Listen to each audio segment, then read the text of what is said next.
Like when you've had you've had the misfortune, or fortune in some ways, of your life choices have led you down a path where your only job options are you're scrolling Indeed and you're like, which one is going to be less embarrassing, an Amazon fulfillment center or a Nordstrom rack? This is one thing I agree with Tucker, that if you are a single mom and you have to resort to OnlyFans, that is a sign that the economy is not working. Oh God, to this day, if I smell, what was that, sweet pea, I get nostalgic and horny at the same time. Hey, this is a step above from the Libertarian Convention. I mean, no That's body not, that's odor? not saying much, man. No, it's not. No. The mosh pit we were in? That was even a mosh pit. Here's my issue. Look, can we acknowledge that last night? I mean, honestly, ever since Trump came down the escalator, can we acknowledge that we're in a different paradigm?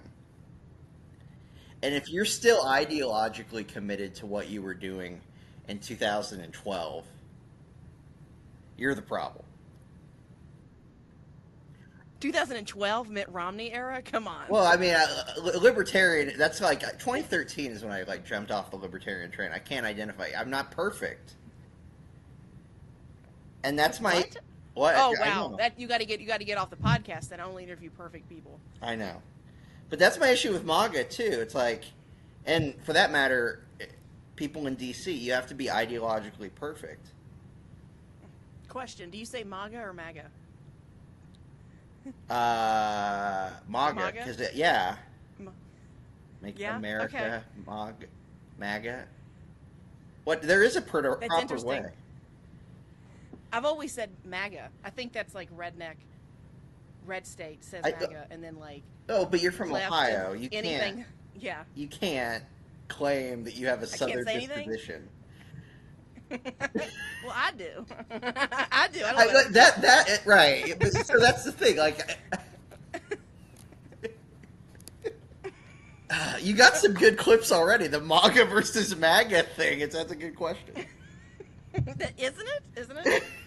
Is that how you determine purity? Determine purity. One of the ways. One of the ways. If you want to pretend you're a pompous intellectual and don't do drugs and look like Anderson Cooper last night, that's on you. I got to keep up the reputation that I have a stick up my ass. That's what I have to do. I got to maintain that. Why? I don't know. been People hard. always think I have a stick up my ass. Like when you were, No. it's funny though. I've heard that about Fox News. That they don't, like, if they catch you sneaking out to the bar, that, like, that's a no.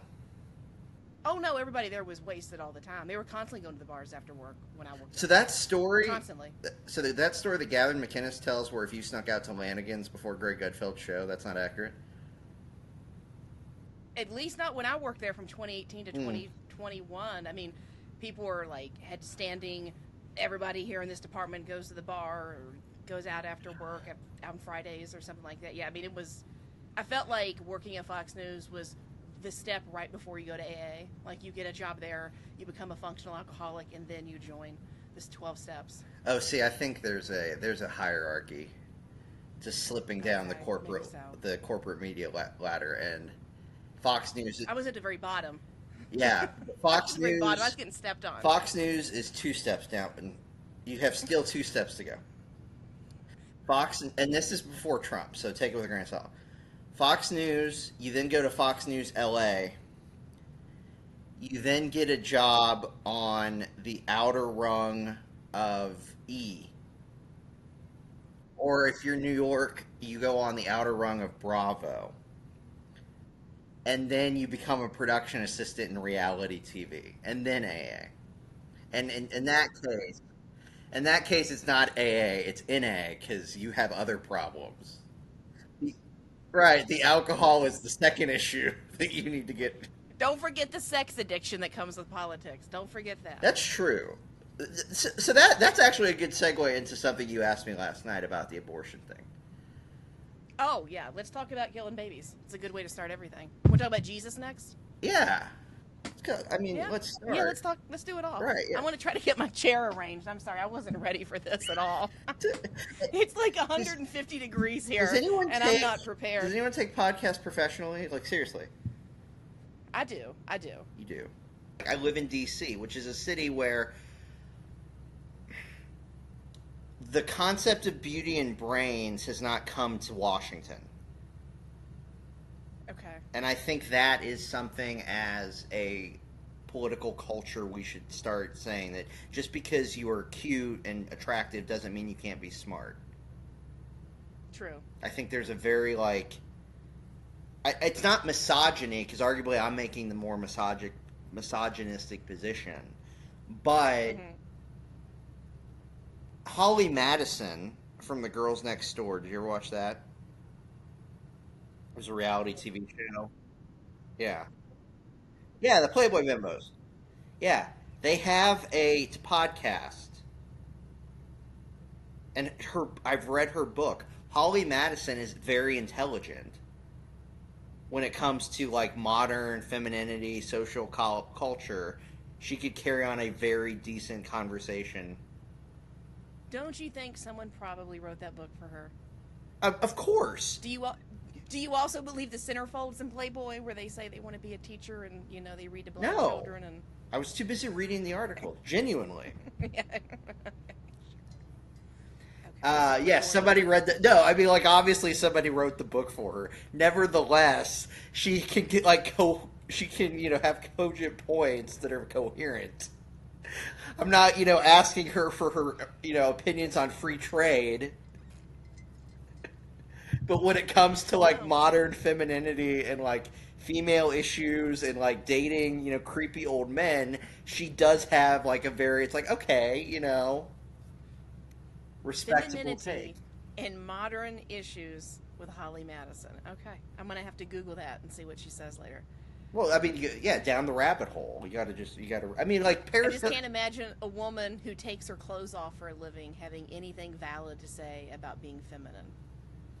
Paris Hilton is testifying in Congress. Okay, like this. I don't care. She's a is bimbo where too. we're at. I mean, Kim Kardashian was in the White House just because they make it in the room doesn't mean anything. We all know Right. what they're doing probably to get there. But We know what Monica Lewinsky did.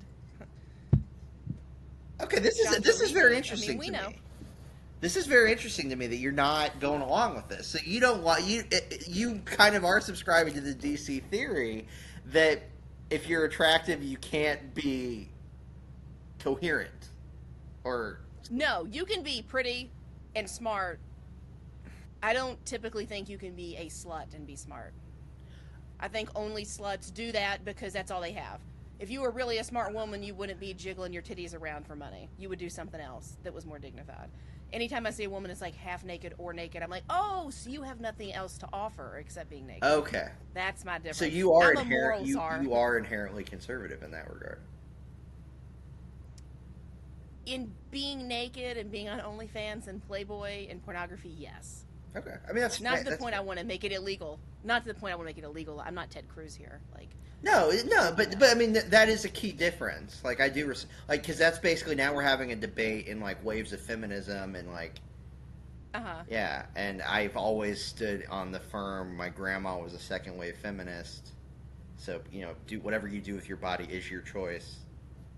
Yeah, Right. I do in a legal regard, but Right. in a personal, Right. my opinion of you, I'm like, Yeah, this is the debate that we are never going to have on a national level because this involves nuance. it does, and it's not going to come up. Right.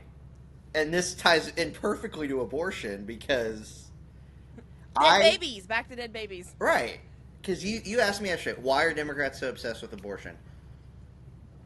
Especially millennials and Gen Z, I don't know. Because they're not fucking. Mm-hmm. So I don't know why this is ever a concern of theirs. Okay. I legitimately don't know. I mean, I understand the argument I just made that you feel like your body is being violated. But I know people who it's concerning me that they're men and this is why I sometimes feel the need to be a little bit more misogynistic, because I'm making up for these guys, Okay. and that is I like where this is going. that I know guys who literally they have a girlfriend. When I ask them, "Oh, how did you meet your girlfriend? How did you ask her out?" "Oh, I didn't ask her. She asked me." Ew. And I'm like, that bothers. That makes all my ovaries like shrivel up and explode when I hear Right? that. Like all my eggs in my body just simultaneously. Maybe I am a misogynist. Maybe I am old fashioned. I don't think so. But there should still be courting. What? Are they dating men? I can't. No, they're woman would they're ask dating a man women. out? What? Just what woman would ask a man out? Right? Well, because the woman is like a strong, modern, third wave feminist. I might be wrong on these generations of feminism, but I do know there is a distinction in the schools of thought. So, Yes. if you're listening, don't quote me on the third versus second. I know we're in third wave now, so I'm going to go with calling these modern women. They're third wave feminists. They're the power woman type mindset. Okay. But yes, I that is not real. It's not so much that the woman's powerful. I love a powerful woman. It bothers me that the man had to be asked out. Yeah, that's gross. I think that's. I don't think it's I think gross. that's a man. I think it's not a man. I don't think that's Right. a man. I think that's a little bitty boy, and I have pity on you. And I think she must carry your testicles around in her purse, and you probably don't have to change a tire, and you must be a coward. Yeah. You know, is that? I had to jump one of these guys' cars. See, that makes sense. That makes sense. That tracks. I mean, I consider myself a feminist in regards to doing whatever I want to equal as a man, but I would never ask a man out. I always looked at it as like two separate questions. You'll watch these podcasts and like, well, you want to be a boss babe, but you think a man should pay on the date? Yeah, because professionally I should be equal, but personally, if I want to like, you know, No, not.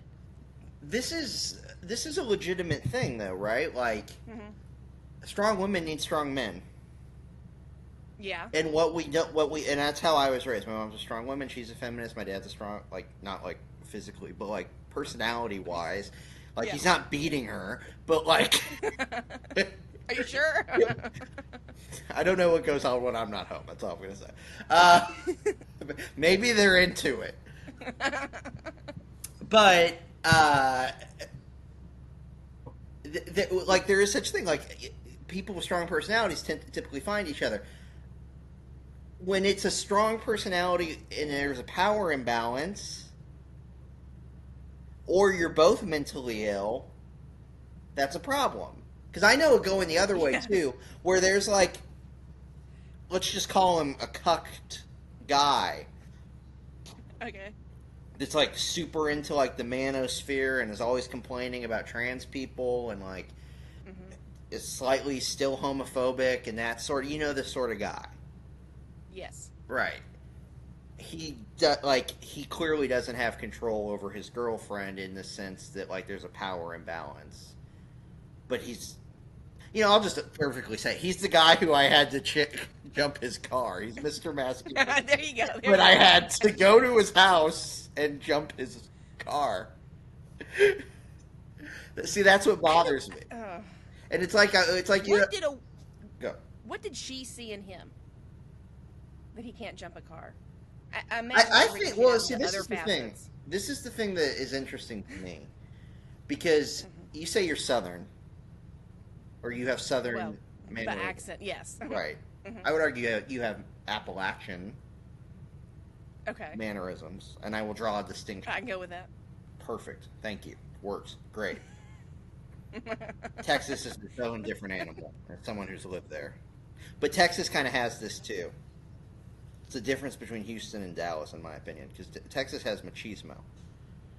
But there is this thing about Southern men as someone who, like, lived in Louisiana and has been around, like, Southerners in D.C., like, intellectual, air quote, intellectual Southerners up here. I have noticed that they're, like, Southern, like, actual Southern men from, like, the Deep South.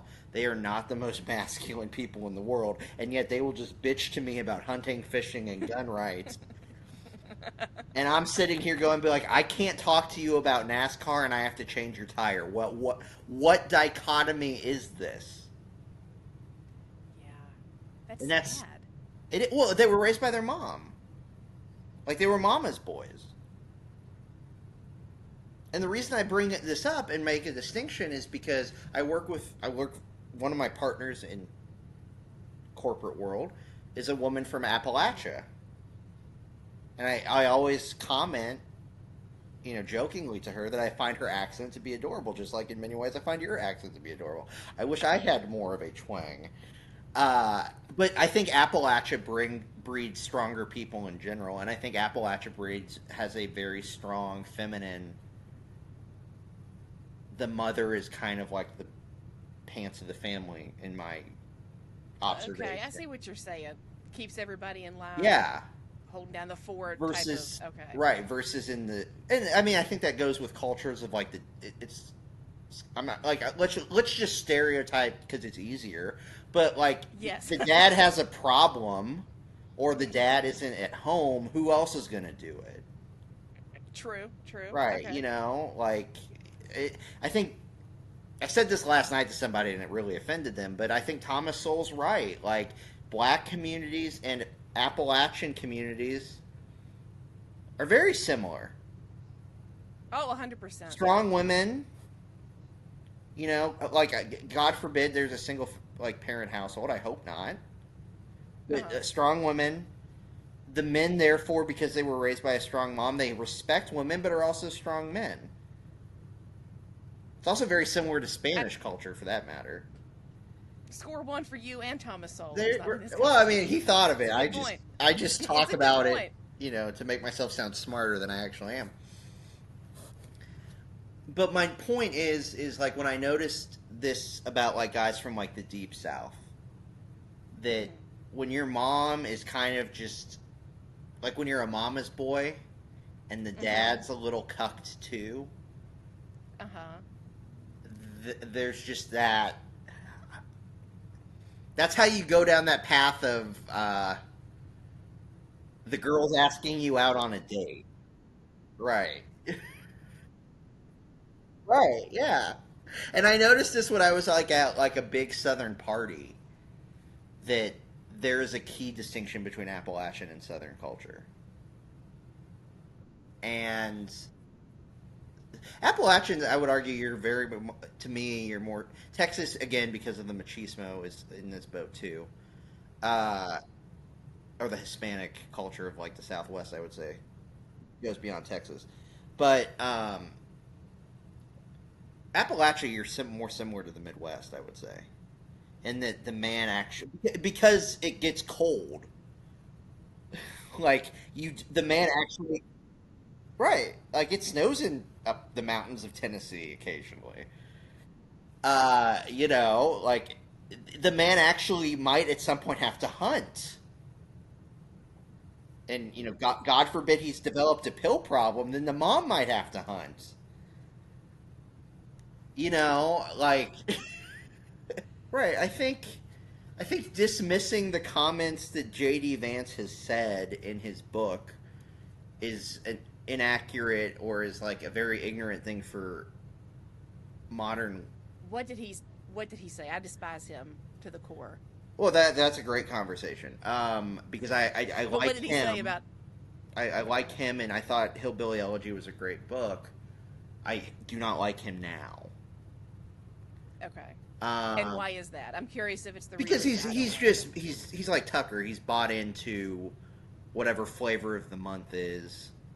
Yeah, finger liquor. Whichever Right? way you want finger Yeah. Like liquor, what ass he's kisser. becoming kind of what was critiquing in his book, and that is a hack politician. What J.D. Vance said was like you know the deterioration of these communities to the point, especially like in Ohio, Michigan, Pennsylvania, to the point where they had to move back to Appalachia. And the hillbilly highway connection that Ohio has with West Virginia and Kentucky and all that shit. That's a term. That's a real historical thing. Uh, right. No, the hillbilly highway. It's a thing. Uh, I don't know. Like Appalachian culture, I seriously notice it, like in Ohio and Michigan especially. But anyway, Before we get into dead babies, I got a question for you. While we're kind of talking about culture, sure. you know the whole TradWife movement that's going on online. Yeah, TradWives. yes, I'm familiar. I find that such a foreign concept because they think they're being traditional and like it's the 1950s, but that is TradWife is so far removed from any stay-at-home mother that I've ever known in my entire life that I don't know where they think they're getting that from. I never knew a mother who stayed home that dressed up head to toe like Marilyn Monroe, baked cookies all day long, and then also was a content creator, which is like, well, you kind of have a career, so you're not really not working, which is a whole other thing. But like that, they think they're so traditional and like they're Republican and red state and Southern and Appalachia, more real America. Like, but no, stay-at-home mothers never were like that. No, stay-at-home mothers were like keeping the family together. Yeah, they weren't out here being a trad wife trying to be performative. I just find the trad wife. I think. Well, I mean, have you been listening to Red Scare like I told you? No. Okay, that's okay. That's fine. I don't think I should. I know. I'm sorry. Yeah, that's okay. That's okay. One of the girls on Red Scare is like really big into the trad wife, trad calf thing, but I think trad calf. What's a trad calf? This push that JD Vance is a part of within the Catholic Church in America to reject a lot of the things that the Pope is doing. Oh, trad calf, yeah, not trad calf, like a calf. Oh, like traditional Catholics. Push to go back. But much like the trad wife, it's very performative. You can tell they're only it's purely aesthetic. Yeah. And you want to know my comment on it is these people watched Mad Men for the old fashions instead of the message. True. Yep. That's a good way to put it. And I think as someone whose grandparents I never met, and my mom openly told me, if you want to know what your grandparents are like, watch Mad Men. I think the trad wife, the actual stay-at-home mother, trad wife, like that's based off of, like someone like my grandma, would be disgusted by the modern phenomenon. But I think, like anything in life right now, people don't know when to distinguish from the joke or the meme and reality. And I think you have a lot of people, and I'm not shitting on conservatives by saying this, but I've noticed... Oh, but you should. Okay, then I will. I've noticed this with a lot of even intellectual conservatives who don't like Trump. They are so desperate to, or not so desperate, they're so used to losing the culture war that when they're winning the culture war, they don't know to be inside or in on the joke. Okay. And what I mean by that is when I listen to Red Scare and Dasha's talking about being a trad calf and wanting to be a trad wife, I know the irony in that is because she is a successful single woman living in New York. So her desires to become the meme, it's a joke. Yeah. I would have to go one by one through these influencers who are doing the trad wife thing and ask them, are you actually wanting this? Or are you, like JD Vance is doing, is this performative? Yeah, like, okay. I see where you're going. And this can fully tie in to what I was talking about with, like, Southern men. There are people who are just so used to living in a world disconnected from the internet, and because we, like, you can go to, like, any big city and be around people in, like, a social circle politically, and the references are all the same. Like, you know, you and I and a guy from Charlotte all had access to Netflix and the internet, so therefore we could probably talk about things that are cultural and have at least common references and know what's going on. There are the people who are, like, into the trad thing. I don't know if they know that it's a joke. and that's how I take Probably it. not. I assume that it's a joke, Probably not. and I like, oh, this is a meme. Like, why am I taking this seriously? Yeah. And Well, what I think's so funny is these women will be like, "Oh, why do you want to be out there and like be a boss babe and work and have a job and don't you just stay home and play with the kids?" And I'm thinking, a woman who stays home and takes care of kids isn't just playing and not working. That always bothers me too. Like in the same vein, they think that you should be a stay-at-home mother. They also trash them and thinking you just sit home and do nothing all day long. Like a well, I woman mean, who stays home with kids is doing the laundry and cooking the meals I, and cleaning everybody's clothes and keeping I everything was gonna together. And they're say, like, "Oh, but that's not working." I was gonna say, They're doing everything. arguably, that is harder than whatever the fuck Dad's doing all day. You know, I think so because he gets to check out for 8 hours and right? go Like have he's lunch with getting his really friends into in his that lunch break. Yeah, spreadsheet. Yeah, that was hard. yeah. Like, I mean, kind of be condescending here, but why do you think so many women who work and have kids, like, they want to get away from their kids for 8 to 9 hours Right? a day, Yeah. so they go get a job. Yeah. Well, I mean, is that why you hate JD Vance? Oh no, well, I just don't like JD Vance because I think he's a liar. I mean, he went from Trump's a creep. I think he liked some tweets about him being a rapist. He said he was disgusting and deplorable and all this awful stuff in 2016. And then, finger to the wind, oops, I was wrong. Everybody loves Trump. I want to be a senator. Let me see how far I can kiss Trump's ass. And that's what he Yeah. did. And he doesn't really want to address the election in 2020. He just wants to say we need to like move on from it. But I need to know how you feel about the election. I need everyone in politics to tell me it was stolen or not stolen.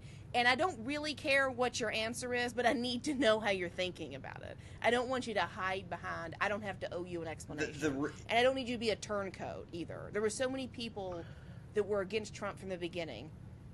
Mm-hmm. And they still hate him. They just realize that he took over the party and they don't want to be left behind. So now they just jump on board. Meanwhile, the real ardent supporters who are with him all the time are rotting in a prison for January 6th. But J.D. Vance might be vice president, even though he hates Trump. Like, it's... I'm sorry. Interesting. I got on my soapbox for a minute. No, I do no, not no. like him. That's. I think you make a very good point. Your point has been made by people like Ann Coulter, although. Who you want to talk about like an actual trad wife, like a badass bitch? There you go, Ann Coulter. Ann Coulter, a trad wife. Yeah, if she was married, she would be the epitome of like a trad wife because she's like pushing 65. She's still in like the mini skirt. She's that Substack's The blonde hair. Yeah. right. That Substack's growing. Not only blonde hair, long blonde hair. Long. Right. Yeah. Yes. Your point's very taken.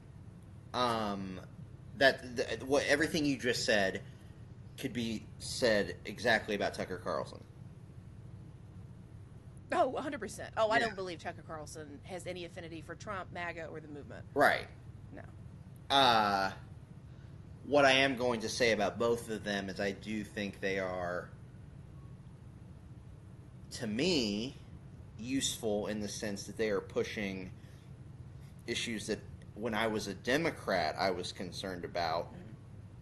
The opiate crisis, the fact that the Midwest, specifically the Rust Belt, is having the same issues as urban America, the fact that income inequality has gotten out of control, the fact that we no longer have manufacturing jobs in certain parts of this country, the fact that you can't raise a family on one income. Mm-hmm. I think they are both useful in that they are making that more and more of an issue, and I'm not getting talked down to by people when it was 2018 and you're like, oh, you're just a Bernie supporter, whatever. It's like, no, those are legitimate issues. Arguably that's what got Trump elected. I just don't know if they can really carry it all the way. I think when you're that much of a flip-flopper on the inside, at some point you're going to sell out again. Well, that's how I feel like, about I know Trump's rich, so how he related to the average American, who knows? But like, J.D. Vance is loaded, and Tucker Carlson, his mom is heir to Swanson Foods. Like they come from such and he's loaded on high his own. circles of money. Yeah, so they feign this like I'm normal. I'm thinking, no, you're not. You've never walked Well, no. a day in my shoes. Tim Dillon. I mean, Tucker was shocked that they put quarters in carts in Russia. Like, I've been going to Aldi since I was 2. I knew about this. Like, this is not shocking to me. Yeah. When I saw that clip, I was like, you just announced you're a dumbass to all of America. Well, you thought that never existed. Tim Dillon's point to about Tucker Carlson was 100% accurate. He gets fired from Fox News and he decides, oh, I'm going to become a YouTube influencer. Yeah. Right. And he has to have an audience. Of course. And to be honest with you, they're part of the reason that, while I agree with them on these like fundamental issues and think that it's good that they're, addressing these fundamental issues, is we need more people who are genuine regardless of what their political views are in the media. We need less people who are in it for the algorithm. Absolutely. Now, my second comment is you have so much in common with OnlyFans models, you should at least respect the hustle. I have so much. Do tell what I have in common with an OnlyFans. The fact that you're dropping a business card in men's bathrooms. Hey. You got to market The fact that this was the logic. My marketing budget is not big. You know what I'm saying? The fact this is the logic behind your marketing strategy. Absolutely. I'm like, us girls, we got tummy issues. You never know when it's going to strike. Okay. You need 10 minutes at Fair. the time. I agree. That's actually, it's smart. I see, again, I respect the hustle. I am like an OnlyFans girl. Okay. Yeah, but that insult turned around to be a compliment. I like that. I think I meant it that way. I don't know if I did when it first came out, but it landed well. Right. See, I used to do comedy. I know how this works. But wait, hold on. And speaking about comedy, okay, do you listen to Dave Smith's podcast? No, not anymore. Not anymore? Did you have a falling out with him personally? So Dave Smith and Gas Digital, here's my take. It was great when it was subterranean, like most things on the internet. Mm-hmm. Midway to early Trump era, I think, is when he, Tim Dillon, Ray Kump were hitting their strides. I think Dave Smith is probably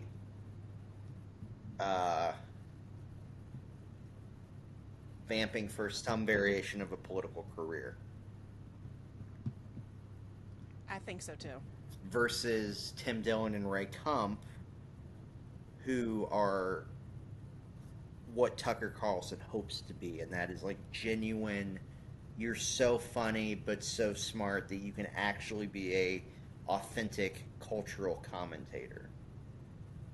Okay. And a lot of cultural commentators are comedians, but they're also good, like a good journalist. They're cultural commentators, and we need more people to authentically call balls and strikes. I don't mean somebody at a debate. I mean you need to be able to like actually draw meaning from the cesspool that is our society. Mm-hmm. And my issue with Dave Smith is because he's so ideological that he isn't able to do that. Okay. And I also think he, again, it goes back to what you were talking about. He just doesn't have the reason Tim Dillon and Ray Kump are like, they're two separate comedians, but the reason I think they're so funny and accurate at what they're picking up on, and this is, I've said this to people before, I don't take your opinions on culture. I will take your opinions on politics, but I won't take your opinions on culture seriously unless you have been in the working class, dead-end job milieu. Like, and what I mean by that is like when you've had you've had the misfortune, or fortune in some ways, of your life choices have led you down a path where your only job options are you're scrolling Indeed and you're like, which one is going to be less embarrassing, an Amazon fulfillment center or a Nordstrom rack? Yeah. Uh-huh. Right. Like I feel ya. when that's it. Like, who's not going to do a background check? I will hear Yes. your take on. I will hear your take on American society. You can ramble to me about policy all day, and I know you're full of shit because you're talking to me about policy. No one knows. Hmm. But Yeah, it's kind of like Tucker will go on and on about college is a joke and you shouldn't do it. But meanwhile, his kids are in college, and he helped get him recommendation letters from Hunter Biden. But like he'll right, tell you not to do it. But there's no way to get a job these days without a college degree. Whether I think college is a joke or not, if I didn't go to college, I would have to like work at McDonald's or Walmart. Not that there's anything wrong with those jobs, but I don't want to do that my whole life. right. And they don't get like putting a resume together and having to write a cover letter and filling out all that information twice when you put a job up. Right, having to fill out 50 of them to figure it out, and this is why I do like people like Crystal Ball and Sagar, because I've heard Sagar on things and say he's like, I know, like, I remember when I was listening to Joe Rogan and the train was late, Mm-hmm. and Crystal Ball is talking about having to drive. She was on MSNBC, but she couldn't afford to live in DC. And she's like having to Yeah. drive from the suburbs. So regardless of what their takes are on policy, I know we're coming from the same place. Lifestyle, kind of. Yeah.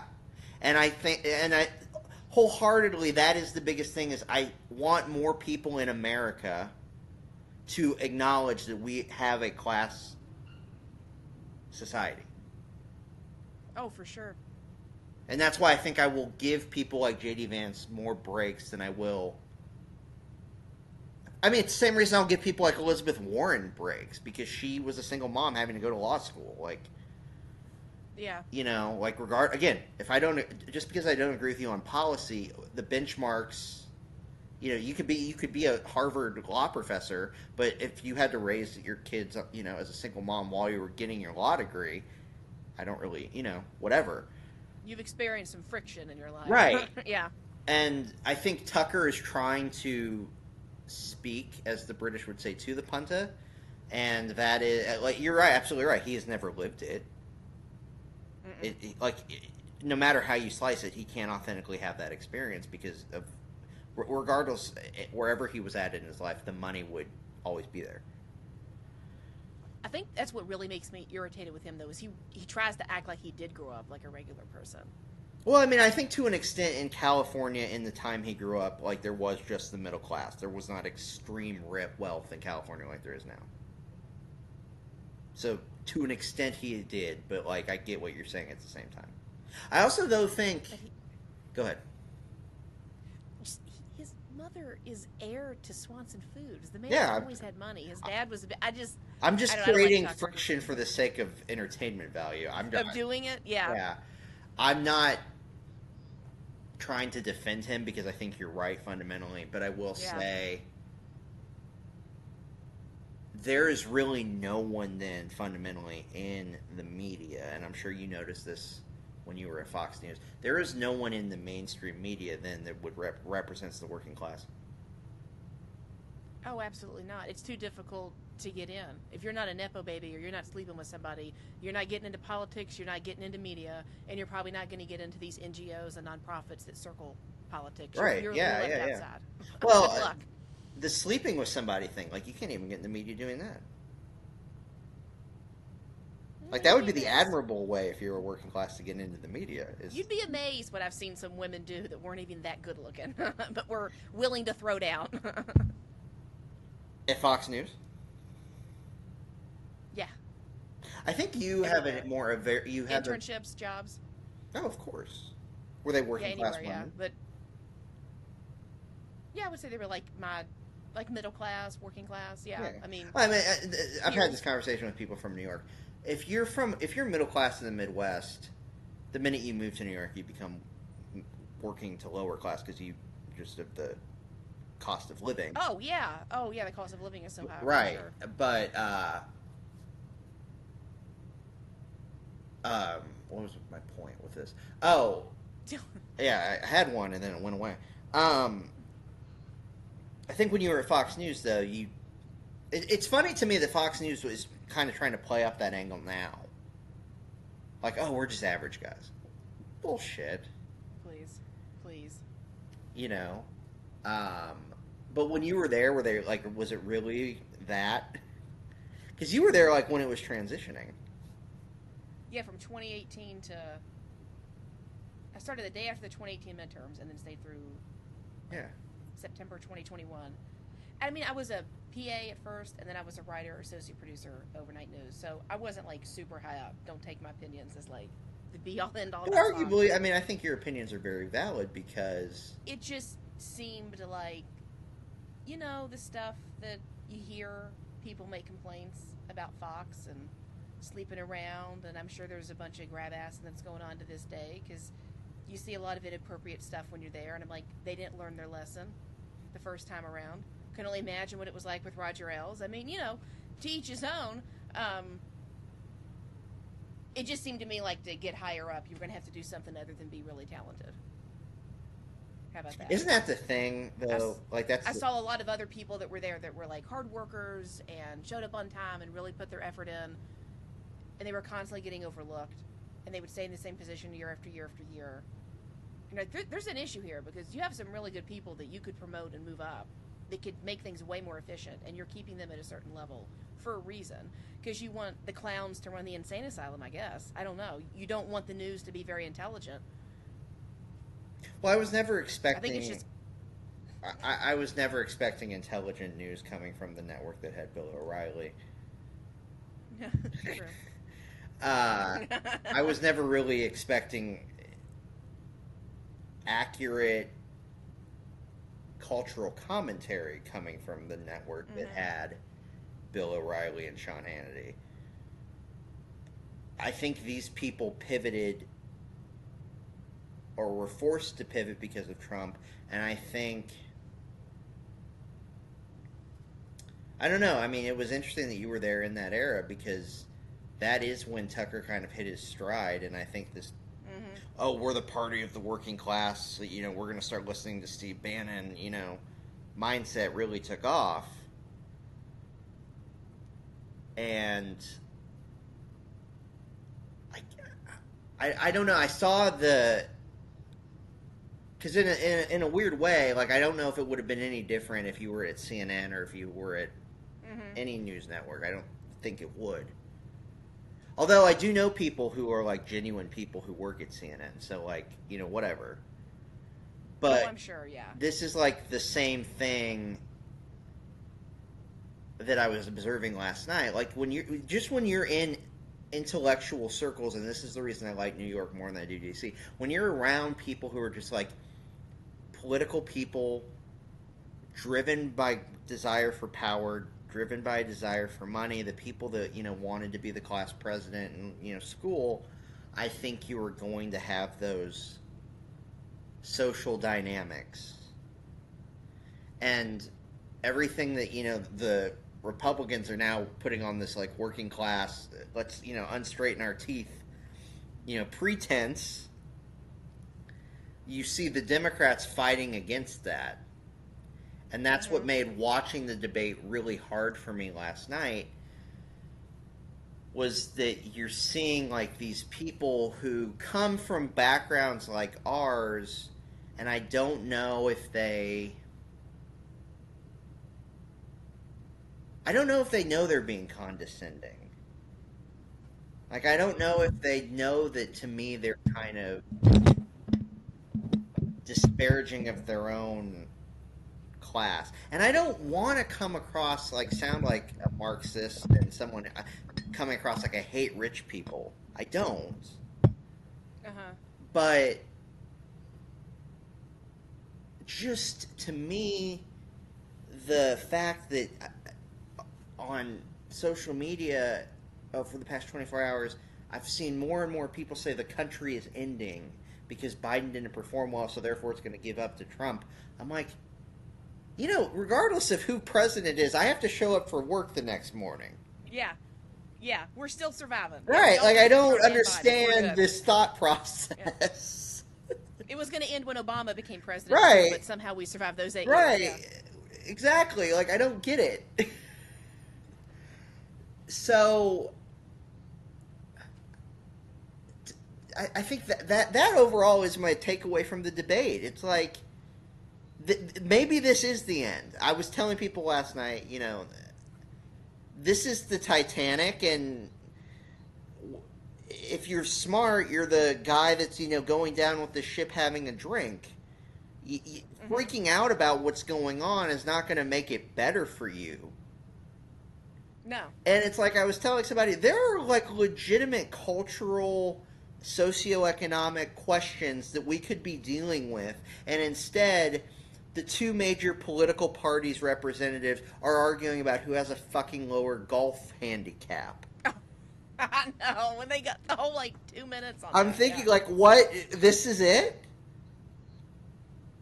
Did you see when he made fun of Trump's weight and height? He's like, you say you're 6'4", 235, but you look different. I mean, okay, he's fat. Okay, they're fat. Great. Everybody in America's fat. Have you read? The people the people that carried you to victory, and I was one of them, Joe, in the Midwest, we're all a little overweight. Sorry. Yeah, that's the American way. Right, we all drink and eat fast food, It's what shocks me so much with Biden. He tries to cover up the fact that he has that grandchild from Hunter, the Navy Joan in London. And I'm like, okay, you think it's embarrassing. We all know it's out there. But if you were smart or you had good advisors, they would say, lean into this. You have a son who has a drug addiction. You have an illegitimate granddaughter who was born to a single mother because of drug use. He doesn't want to pay child support. This is so common. This happens to everybody all the time in these small little towns where I live. There's all sorts of children born to broken families and drug addiction. So lean into it and say, you know what? I do understand your plight, America, because it's right here in my own family. And they're like, no, let's just hide. The funny thing is Biden was able to do that for a while. I don't know what the fuck has happened other than he's just gotten older and he's clearly senile. I don't know. Whoa, It would be funny. Did you watch Game of Thrones? No, but I know I understand it enough. It's another reference. Okay, are you aware of the Battle of the Bastards? Yes. Okay, just think if Navy Joan grows up and then tees off in a fight with Tiffany Trump, we could have political Battle of the Bastards. Oh, yeah. Both love children of first families. Right. I think it would be great. I'd love to see a massive cat fight between two broads in 20 years. I want to see Hunter's wife, the current one, and who do you think in the Trump compound can throw down as a female? A female in the Trump compound? Yeah. Well, Laura Trump is looking pretty muscly these days. I feel like they would have to recruit Tulsi Gabbard to do it. She could do it. Yeah, I think they would have to recruit her. We should start having political mud fighting every week between the first. I used to have a joke about that we should have, political mud fighting, political girl on girl action, and it would be pay-per-view, and the money we get from it should go to lowering the debt. God, that would raise so much money. It was a misogynistic take, but I think there's accuracy to that. We could have lap dances for liberty type of thing. Yeah, I mean, there's amount of money and Patriot Jill polls. will give you a lap dance. Right, Patriot polls or something. I'm trying to think of a pun on Only Fans, but you get the gist. And I get it. Right. And I mean, that's the other thing that I hated about CNN and the debate is the fact that let's meet society where it's at.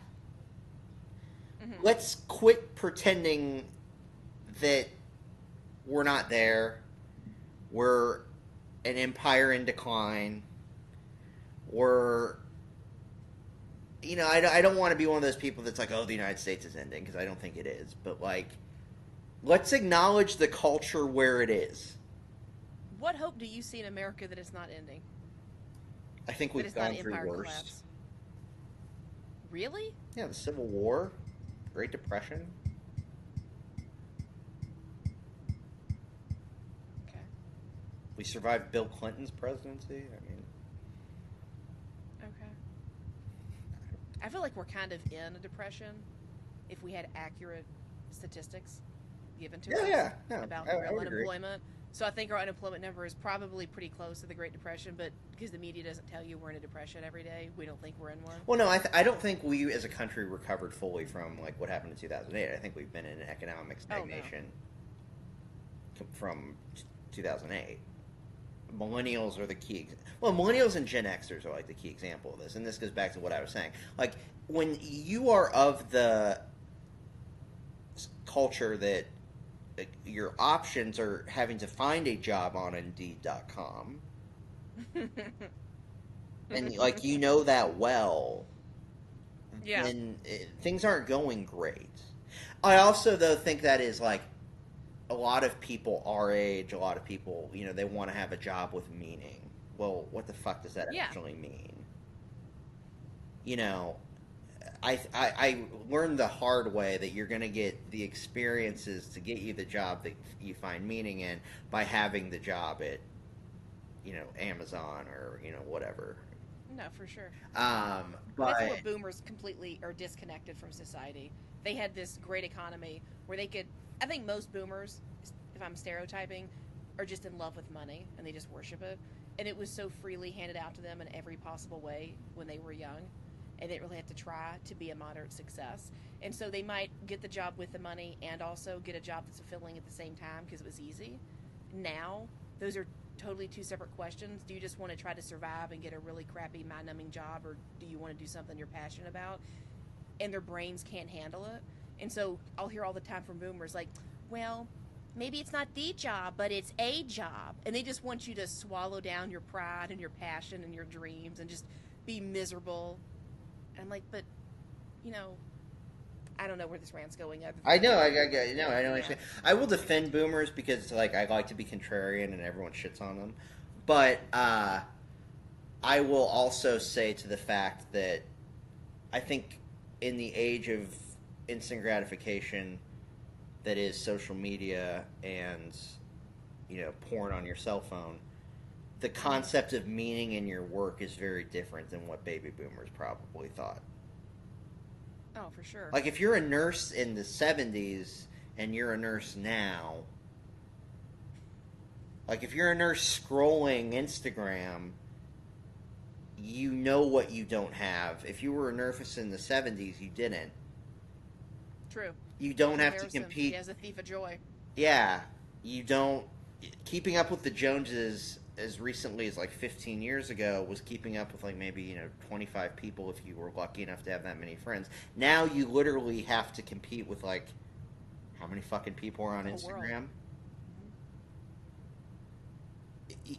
This is the thing that I have with politics. These questions arguably say more about our society than the fucking marginal tax rate. Yeah. And yet no one is going to talk about this. No, they're not.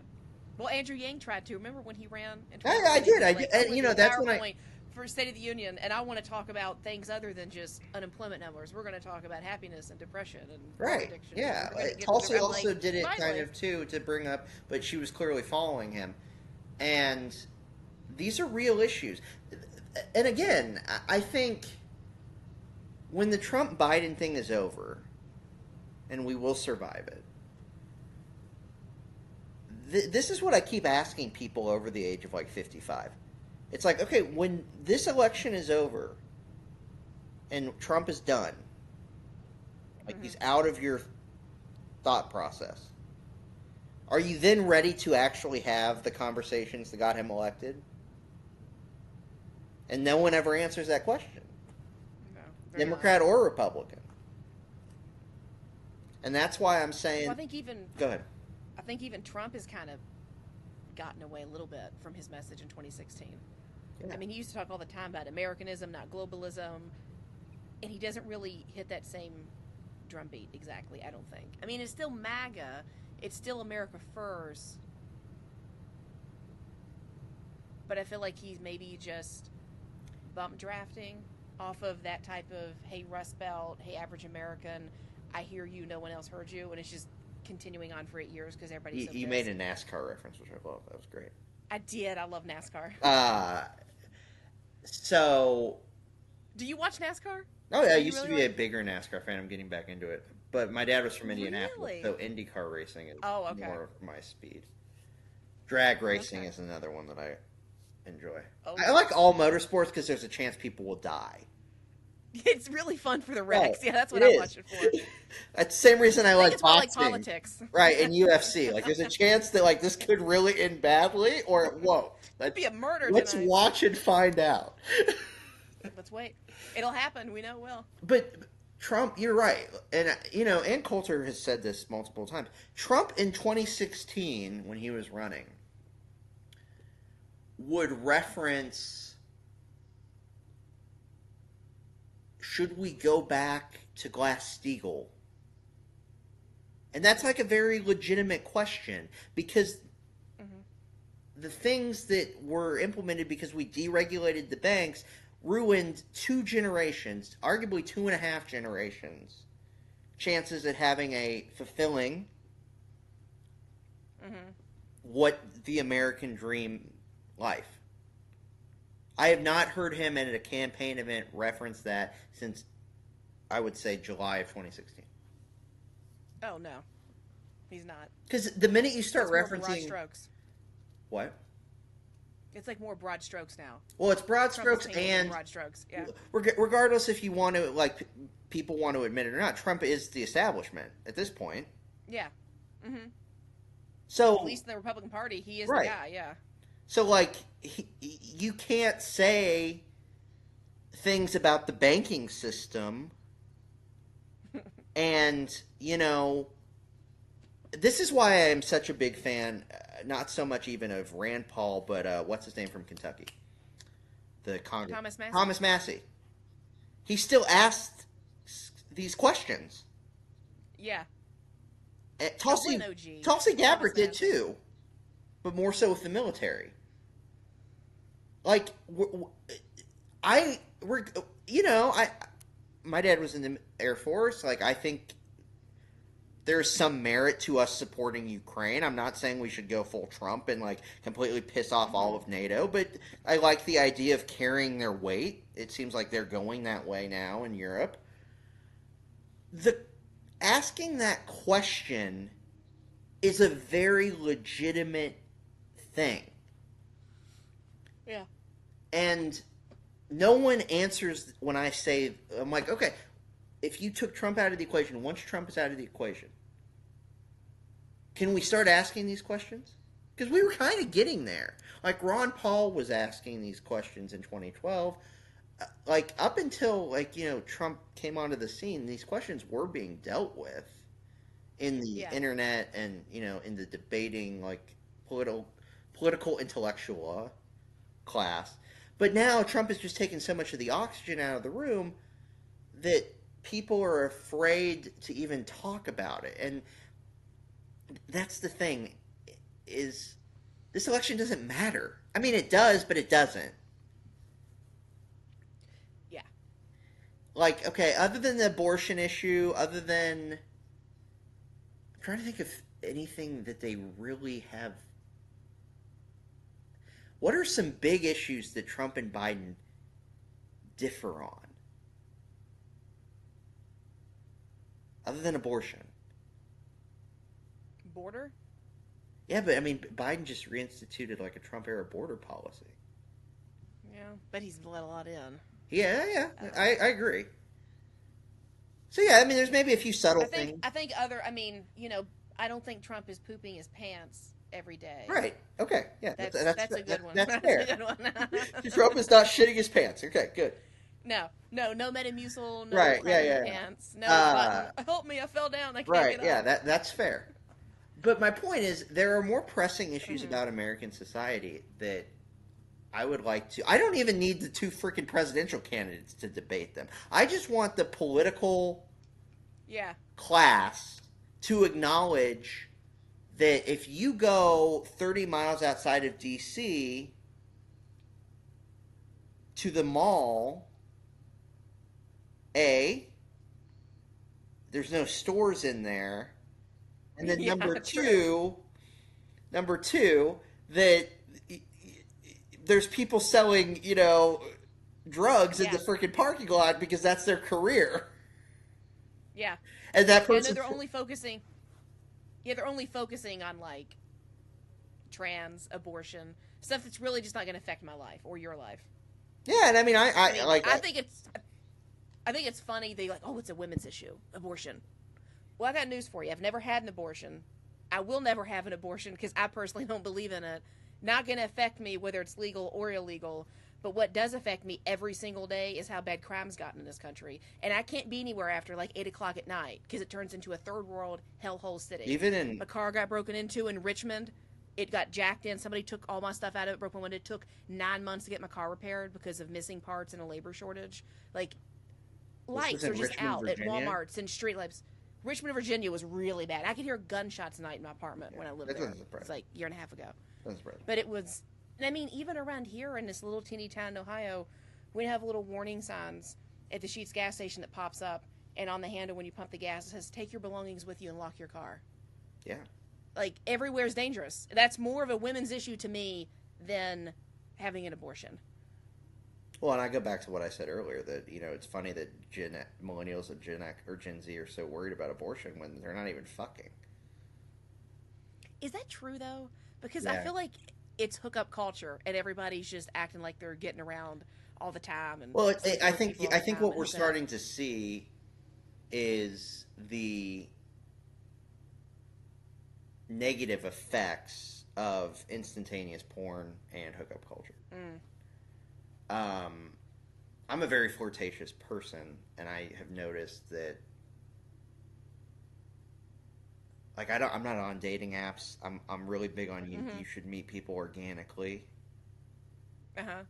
But I have noticed that because what, like, especially like when I'll meet people through school, and because they are like 5 years Mm-hmm. younger than me, they don't know how to converse. Oh, Well, no. if you can't converse, you're not gonna you. There's no chance you have a game. And I I guess think so. dating now is, was it bad when we were kids that the biggest like defining like of your relationship was losing your virginity? Probably. But the fact that we've made a complete 180 Uh-huh. is not good either. And now it'd be a complete whore with no repercussions, yeah. Right. Or girls are at, I shouldn't say that girls shouldn't ask guys out, but to me it's just weird. It is weird. I think it's very weird. It'll be a cold day in hell before that happens. Right. With me. Like, to me that is a sign that things are slightly off. And Well, you know what I look at it as? If a man is too scared to come speak to me, then he's not much of a man.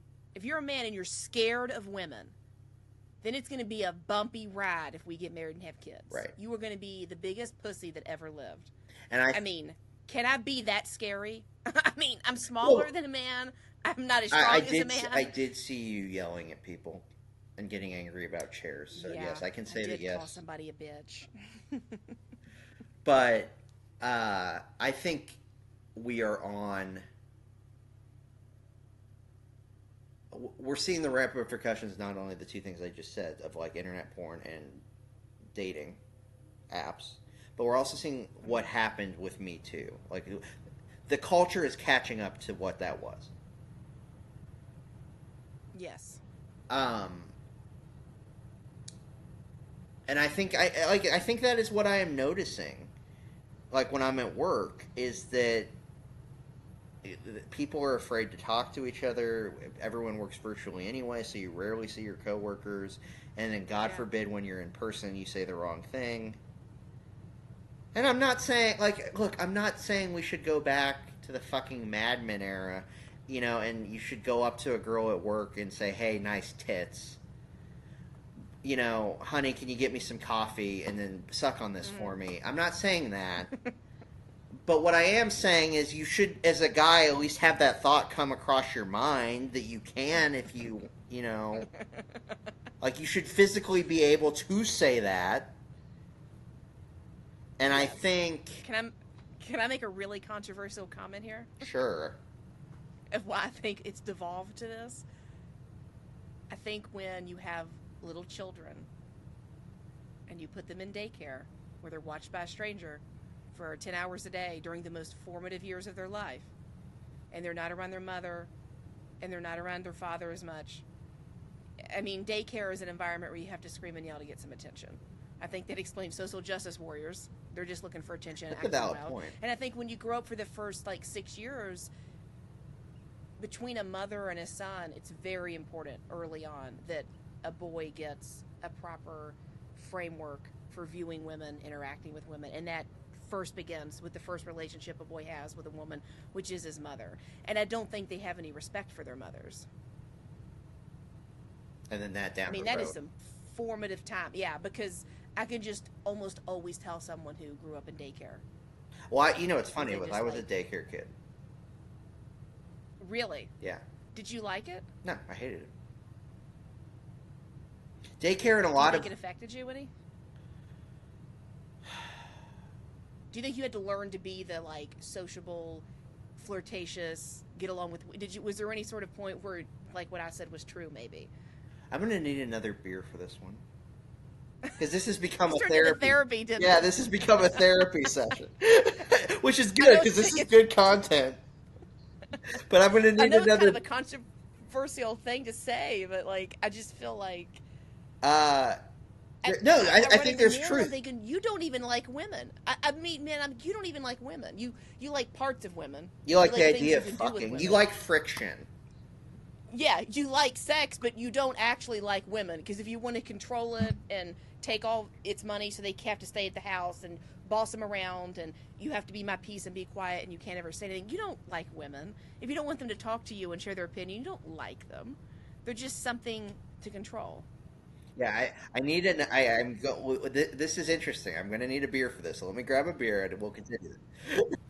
Let's start by asking. Okay. Let's start by answering the first question. Uh huh. Do I did I like daycare? No, because daycare in many ways, just like high school, just like basically any social force situation up until the age of 18, where drugs are not involved, is Lord of the Flies. Okay. I think as a society, we would be better off if we let people start drinking when they're in high school. Okay. And then I also think you should like encourage kids around like the time they start applying for college mandatory either acid retreat or mushroom retreat. Okay. Because the minute Like you with realize two things, this is what made me a gregarious social person. I've always been okay talking to people. You kind of have to be when you're a military kid. But Mm-hmm. what made me gregarious Mm-hmm. is access to alcohol and Okay. the realization that none of this should be taken seriously.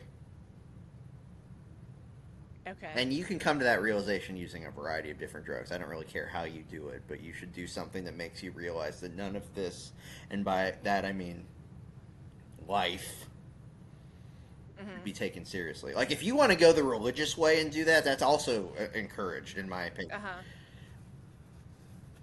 But you are onto something in that social interactions, men and women, is very important. I hated daycare. I think arguably though, because I've had talks with my therapists about this, and that is my intimacy issues. I think stem from the fact that mental health issues my mother had when I was in adolescence, and the fact that I went to an all boys school. Mm. But I also, oh, that sounds nice. I like that car. Oh. Oh. That was almost Listen, sexual. that kid's purr. That engine revving. Oh, uh, You're an autophiliac. yeah. Again, I'm a man. You keep having to prove that to me. Right. Um, intimacy is like I didn't feel comfortable around women as like friends and like as people that I'm like actually having relationships with. Like I didn't have stable relationships until I was in college. Healthy relationships with females until I was in college. Mainly because I went to an all-boys school. But like I didn't actually develop like strong female friendships. I didn't really develop strong friendships in general until I went to college. But that's not the point. But like the guy I was talking about earlier, he doesn't have female friends. I think there's an accuracy to what you were saying. And I think you're right. These guys don't like women.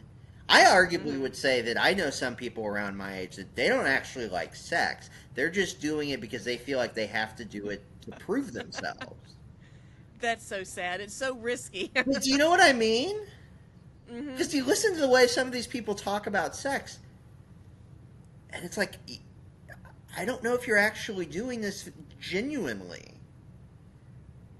I think that's what happens when people have had a lot of sex and they've lost that oxytocin, the bonding hormone they talk about, and then it just becomes almost sociopathic. They're just having a bunch of sex and there's no feeling involved. It's just like, hey, here's another body. Or porn. Then it does become rote. Yeah, or porn. And then it does become like just a bodily function. Yeah.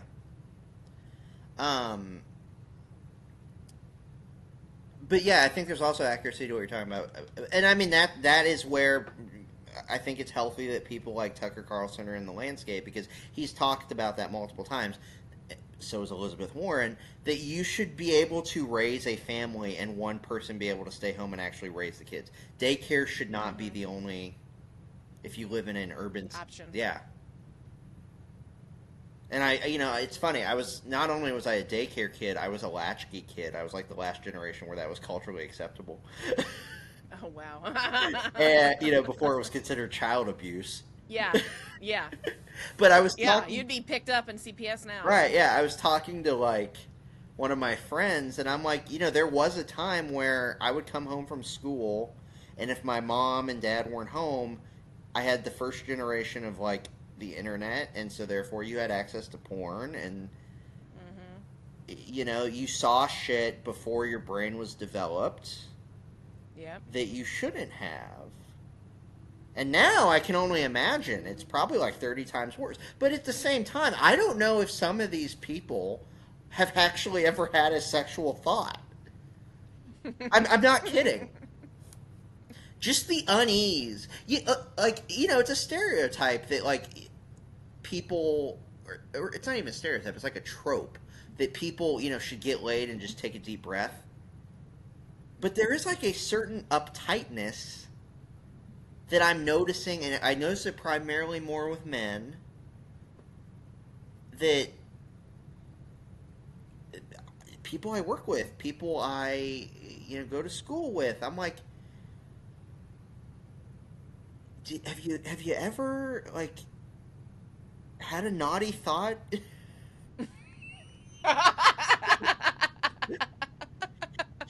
Because you should not be this concerned about Palestine. Like, your Instagram story should...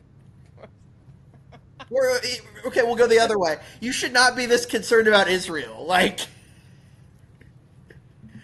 your Instagram story should not, like, be this many things.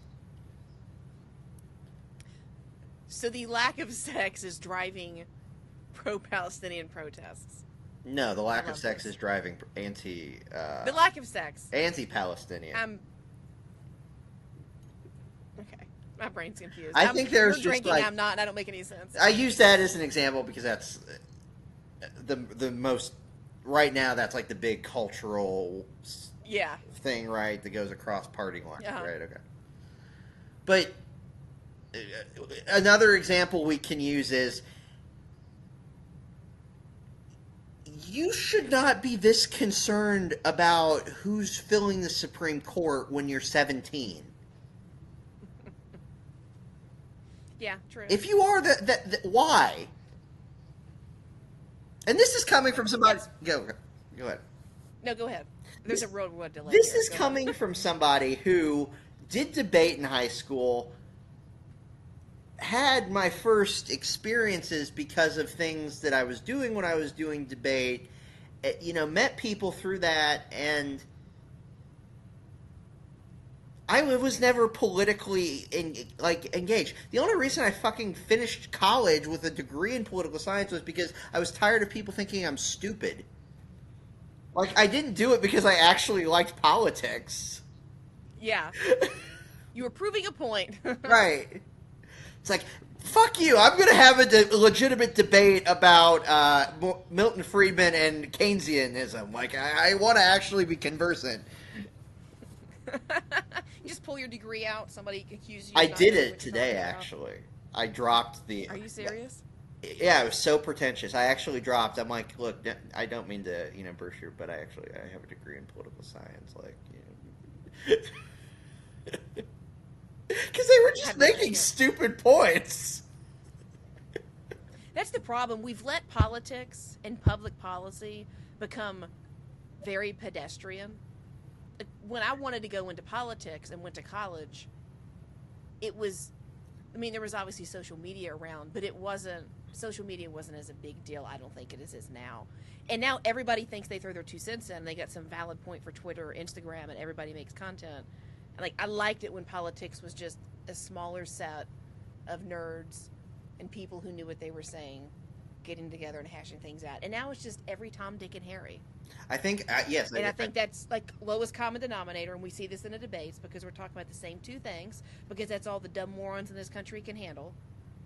There's a lot of idiots in this country, let's face it. And then there's just a lot of people who, they have a life, they don't work in politics, maybe they have some job, they're a manager or whatever it is. And so politics is something they only really think about when they decide to vote for, which is great and fine. We don't need everybody in the government and politics, but maybe the heavy lifting of the debates and things needs to be kind of orchestrated by people who do know what they're talking about. But now everybody just puts their 2 cents in. Look at YouTube. People who have no background in politics, no understanding, can be a YouTube commentator overnight. But theoretically, they won't get views because they won't know what they're talking about. There's these 2 dudes, they're twins, and they're YouTube commentators, and they have a pretty decent following, and I think it's just because they're conservative, MAGA hat wearing, and they're twins. Everybody's got something. Milo was the gay conservative. Then we got Blair White, who's the transsexual conservative. And then we got Dave Rubin, Blair White? Is a Oh, she's a transsexual. She's a man that became a woman, but she is very conservative. She's been on all sorts of podcasts. She went on a podcast with Alex Jones, and he was like, I'm over here, and he had her set on his lap. It was very weird. I think Alex Jones is into some strange stuff. But Alex Jones is really into BDSM. You don't know who Blair White is? I've heard the name. I just never connected 2 and 2. You got to see that. She looks like an Only Fans girl.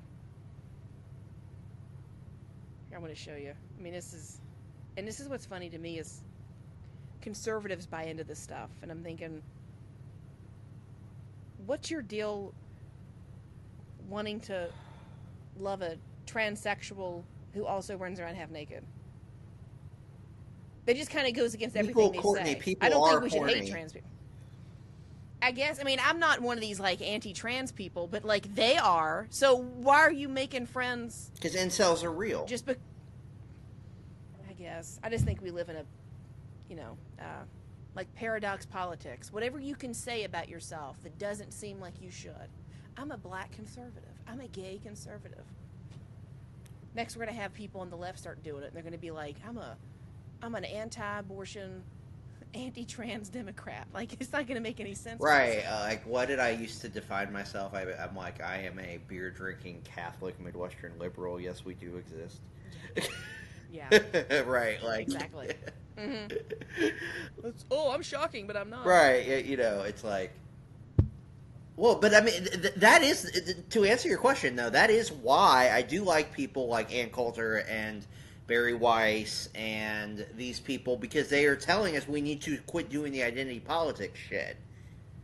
Yeah. It's old and boring fast. And no offense to Candace Owens, she made some good points, but the only reason she's famous is because she was...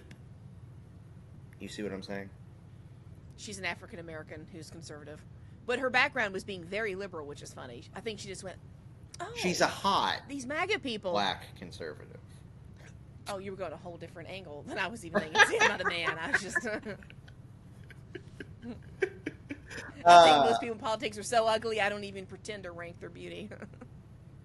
Well, I mean, you kind of have to, though, because, I mean, let's not beat around the bush, and I would think as a feminist, you would think this way, too, that sex is part of politics. There's a reason these people are on Fox News. There's a reason Tulsi Gabbard got the following she did. I don't think this many guys gave a shit about our exit strategy in Afghanistan. No. If she was homely, no one would know who Tulsi I Gabbard agree. was. And I mean, and honestly, I don't think she's been relevant since she bitch slapped Kamala Harris in the debate 4 years ago. I don't think Tulsi has been relevant since then. No, and I don't, that also wouldn't have hurt would not have been as oh yeah, as much if she hadn't had the fake tan and almost you could have seen her chest. That was a social media moment. Mm-hmm. See, this goes back to something else I've talked about with you, and that is Steve Bannon and Andrew Breitbart are extremely right. Politics is now downstream from culture. We're living in Steve Bannon's creation that you have your team and politics is a sport. Yes. Up until I would say Obama, it was something for nerds. Definitely. It was not something I say that. Yeah, no, it was literally something debated around post-debate tournament stoner circles. It was not something. Yeah, you wouldn't bring something up about the election in just a casual conversation. Right. It wasn't something people wanted to go gloat about or tweet about online. But now everybody's got 2 cents. You can find the most basic bimbo girl, and she'll have something in her feed about the 2024 election, even though she probably can't even read above a 3rd grade level. Well, and those bimbo girls are the ones who are debating the guy dating the guy whose tire had to change. Yeah. And exactly. their political and they're breeding. Right, and their political views are like this, and they're breeding. And then their kids are going to be so confused. But you know why they're doing it? Is because they don't actually interact socially, because they're in their echo chamber like this. I've gone out to dinner with these people. Their echo chamber.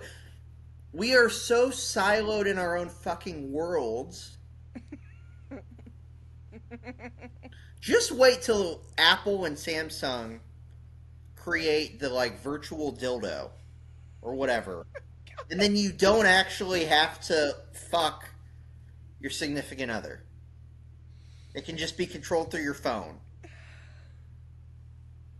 And then you literally can just live in your own separate world and you don't have to interact. Live in a pod. Well, never leave the house. I'm joking, obviously, but Japan exists. This is kind of where they're at. Yeah. Koreans, as much as I love Japanese. Have you been listening to a lot of Alex Jones lately? That's what it sounds like. No. I've come up with these ideas on my own. Really? I don't need Alex he Jones. Gets into that See, here's my thing with Alex Jones. Never be happy. Alex Jones was the prime example of I am going to turn into the storm of cancel culture and become more famous. And now Tucker has done it. Gavin McInnes has done it. All of these dumbasses who, yes, they are entertaining, but they have nothing of substance. The problem with Alex Jones is he can be sometimes prolific or prophetic. Mm-hmm. He sometimes he's hitting the nail right on the head. And no, I didn't. No, that was not based off Alex Jones. That was I read something today about Japan, and it's I'm losing you out there. Good. I read something today about Japan. Japan has been in a period of economic stagnation and on and off like inflation, where the economic growth doesn't go through like you know how like in a good economic graph is up down up down up down. Mm-hmm. They never go that much, but they never go that much. There's not like valleys and craters. They have been in that for 30 years. And then you have a very Okay. highly technologically advanced society. Well, what happens when the men can't get jobs, the women don't want to fuck them, and you have a lot of advanced technology? That's not far off, Courtney. No, it's not. I would prefer we go the That's a South Korean model, where plastic surgery, cars that are a little too sexual but like are okay. I would rather go that way. sexual cars. What are you talking about? There's this YouTube car reviewer that made a good point that like if you look at an American car from like the 50s, it's obviously we had a lot of built up sexual tension, like the Oh, they were curvy and curvy, wings and different things. Yeah. they were pointy, they Okay. looked like boobs. Yeah, if you look at a South Korean electric car now, I want to Google this. like look at a Kia Niro, it's androgynous.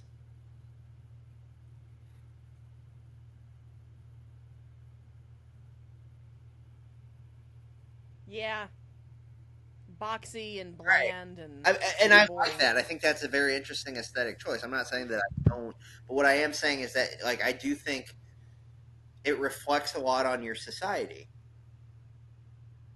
Your artistic Yeah. manufacturing choices reflect a lot of where your society is at. The Oh, I reason, think so. Yeah, for the sure. reason you stereotype American exceptionalism with a Cadillac with fins is because we were optimistic. Look at a car from the gas or the oil embargo era. It was boring. It was brown. PT Cruiser. You can buy a PT Yes. Cruiser now for like 2,000 if you're lucky, maybe $1,500. I associate PT Yeah. Cruisers with the opiate epidemic because of that. It's the first car to getting your life together. That is true. That is true. Like my point is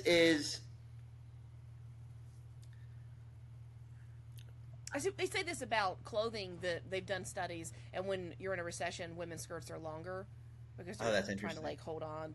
And then when the economy's like doing really good, they get shorter because you're like trying to conserve things and you're trying to hold back. Does if their it's going hair? bad. Does that also apply to women's hair? I don't know. Because look That's at a good women's hair point. in the I don't 20, know. like the only counterproductive point to this would be look at women's hair in the 20s because the women look like men. Oh, with the flappers, Yeah, little but haircuts they in the 50s have and like stuff. short skirts. Maybe so. I've just always heard about the hemlines, but yeah, maybe so. And then the also counterproductive point to this would be in the 50s they had long skirts, and that was supposedly an economically productive Hmm. time. Okay, then maybe that's a load of crap. I just told you. Just well, I mean, it's an interesting theory, just like my car theory, Yeah. complete bullshit. Well, I've always my own thing I pull out of my rear end is look at buildings these days. They're ugly, they're not interesting, and we don't really seem to build super tall buildings. That was a real big thing. Chrysler Building, Empire State Building, let's go taller, taller, taller. And now it's just whatever. I think it's because men did that to get chicks and impress women. I think Hey, there's truth to that. look what I'm building. It's bigger than anything in the city. It's the biggest building in the world. And they did it to get laid. And now women just pass it out like candy at the corner. You go on really Tinder don't and you like get that like people are fucking. I just think society is really loose and it makes everything very boring. There's no delayed gratification. People just go on Tinder and they match with a bunch of people and it's blah. I mean, just think about this. We're going to one day have grandkids. Mhm. Well, not me. I don't have any kids to begin with. But you'll have grandkids. And they go, oh, how did you meet Grandpa? Oh, we both swiped right on Tinder. I mean, that's boring. But it's just people thinking they can just mindlessly have as much sex as possible and then get desperate one day. They're and being marry one told of they those can have suckers. as much sex as possible. I continue to go back to the fact that they're not fucking. Maybe they're not. They're But being. don't you kind of get the thing about the buildings, though? Like, if you don't I have to impress women, yes, I I agree think it with you. changes men at its core. I Like, if men don't have to try to get women, they kind of become schlubs. Men used to run around in suits and top hats and open doors, like they had to try to appeal to women. And now it's just, eh. that is why when I go out in public, I still wear a collared shirt. Really? So you can get chicks? No, yeah, essentially yes, Yes. yeah. What's your best pickup line you use? Because you said earlier you I like to used people to in person that do. you're naturally flirtatious. I used to do like the cliche jokes. I have Okay. literally there is a girl who I almost asked to marry me. I am still friends with her. The first thing I ever said to her was, "Oh my god, you have an amazing rack." And I don't think I used the word rack. What did you say? I think I said, Tits? "My god, you have huge tits." You think I was drunk? Like I was like morning after going out drunk. Uh-huh. Like I was hungover and still drunk. And And that worked on her. I did. She literally, if you ask her why she is friends with me, Uh-huh. and I am not kidding you, I almost asked her to marry me. If you ask her why she is friends with me, she will say, "I've never had a guy talk to me that way before." Really? So that assertiveness works. I don't think she knew what to do. I think she was You left her dumbfounded. right. Like she was like, "What?" Especially in Now, is class. this like the other girl you mentioned where you weren't actually dating, but she broke your heart? Does she know that you all were dating and almost asked her to marry you? Well, they were No. they were 8 years apart, but yeah.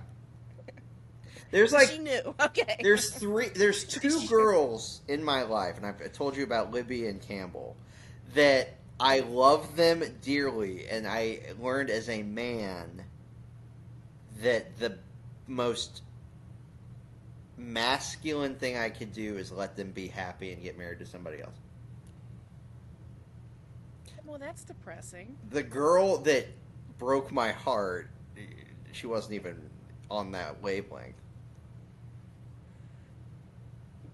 Okay. But Libby and Campbell, like I was at their weddings. I was good enough friends with them to get invited to both their weddings. The most masculine thing I could do was be like, I am not going to be able to provide the lifestyle at this point in my life that you need, that you deserve. So I'm like, it's good that you're getting. So they were gold diggers, is what I'm saying. No, I was just. I mean, I still am to an extent broke, but like, I, you know. Campbell married her high school sweetheart, so that was never going to work out for me anyway. And then Libby, we lived separately, and yeah, Interesting. I think Interesting. I think more men should be aware of that what love actually means, and it's not Love is a verb. what. Love is a verb. Right, yeah, right. Like, but like, you can love someone and you don't have to be married to them. Yes, true. I truly believe that. Like, you, what is that phrase? To love something, sometimes you have to set it free. Let it go, yeah. Yeah, I think that's 100% accurate, and I think that is tie everything around. That is what these guys don't understand. They can't distinguish love from intimacy, from sex. They confuse lust with love. They confuse intimacy with emotional intimacy. Mm-hmm. I think that's the problem. It all ties back. Who knew we were going to get love, dating, and marriage advice from Patrick McFarland, who's 3 beers deep? So it has nothing to do with that. Has nothing to do with that. Yeah, I grew up listening to Loveline. This is how it works. Oh, what a throwback! See? I never watched it, but yeah, I get the reference. Yeah. Well, no one watched it. That's very much a man. That's such a very man thing. I don't know Was anyone it? that's ever Was it? I listened feel to or like a watched lot Love of people Line. listened to Loveline. It was radio. It was talk radio. I've only heard men be like, "Ooh, Love Line." I'm like, Really? okay. Yeah. Yeah, I mean, you might be right. What were girls I'm doing? always right. I'm a woman. That's right. What were girls doing? Yeah, what were girls doing in the late we were too aughts and too 90s? busy, wearing hip huggers and layering our shirts with tank tops and doing that side bang, Wearing flat those hair, but we had bands style in that the back. represented different sexual acts, but no one actually could agree on what they actually meant. Yeah. That putting concealer on the lip so it kind of looked like a butthole or something. Remember that? You know what I'm talking about? See, Spritzing ourselves with Bath and Body Works. oh God! To this day, if I smell what was that sweet pea, Yeah. I get nostalgic and horny at the same time. Can't let you loose at a mall. No, you can't. This is why I don't go to the mall. Because I shit you not, the minute I smell Bath and Body Works sweet pea, this is one of the good things Jeff Bezos has done. There are less Bath and Body Works in nice malls. The minute I smell what? What's that have to do with Jeff Bezos? Well, because Amazon is contributing to decline in. Oh, I'm sorry. I'm losing my mind. Right, but like you go to like what I consider a good mall, and that is they still have like a Bath and Body Works. Versus like malls around DC and places where there's like centrality of wealth, they do not have Bath and Body Works. They go to Sephora now. That's this generation's Bath and Body Works. Sephora. Ulta. That is so interesting because Sephora, there's nothing remotely sexual about Sephora. It's very Kardashian, contour your face and be aggressive and mean. And Bath and Body Works basic. is like a naughty, discreet hand job, and Sephora is like, I'm never going to actually touch you because it's all about me. Okay, I'm feeling your vibe. I bought cologne and I had to return it to Sephora, and I went into Sephora for I think the first time in my life, and I was like, this is the most sterile place. They sell men's cologne there?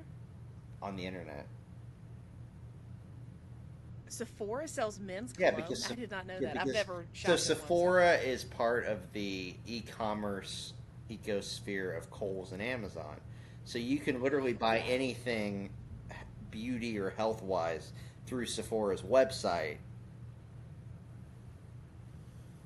Did not know that. Thought it was just heavy makeup, contoured, and cat eyes. And there are some Sephoras that have men's cologne in store, but it's a hard find.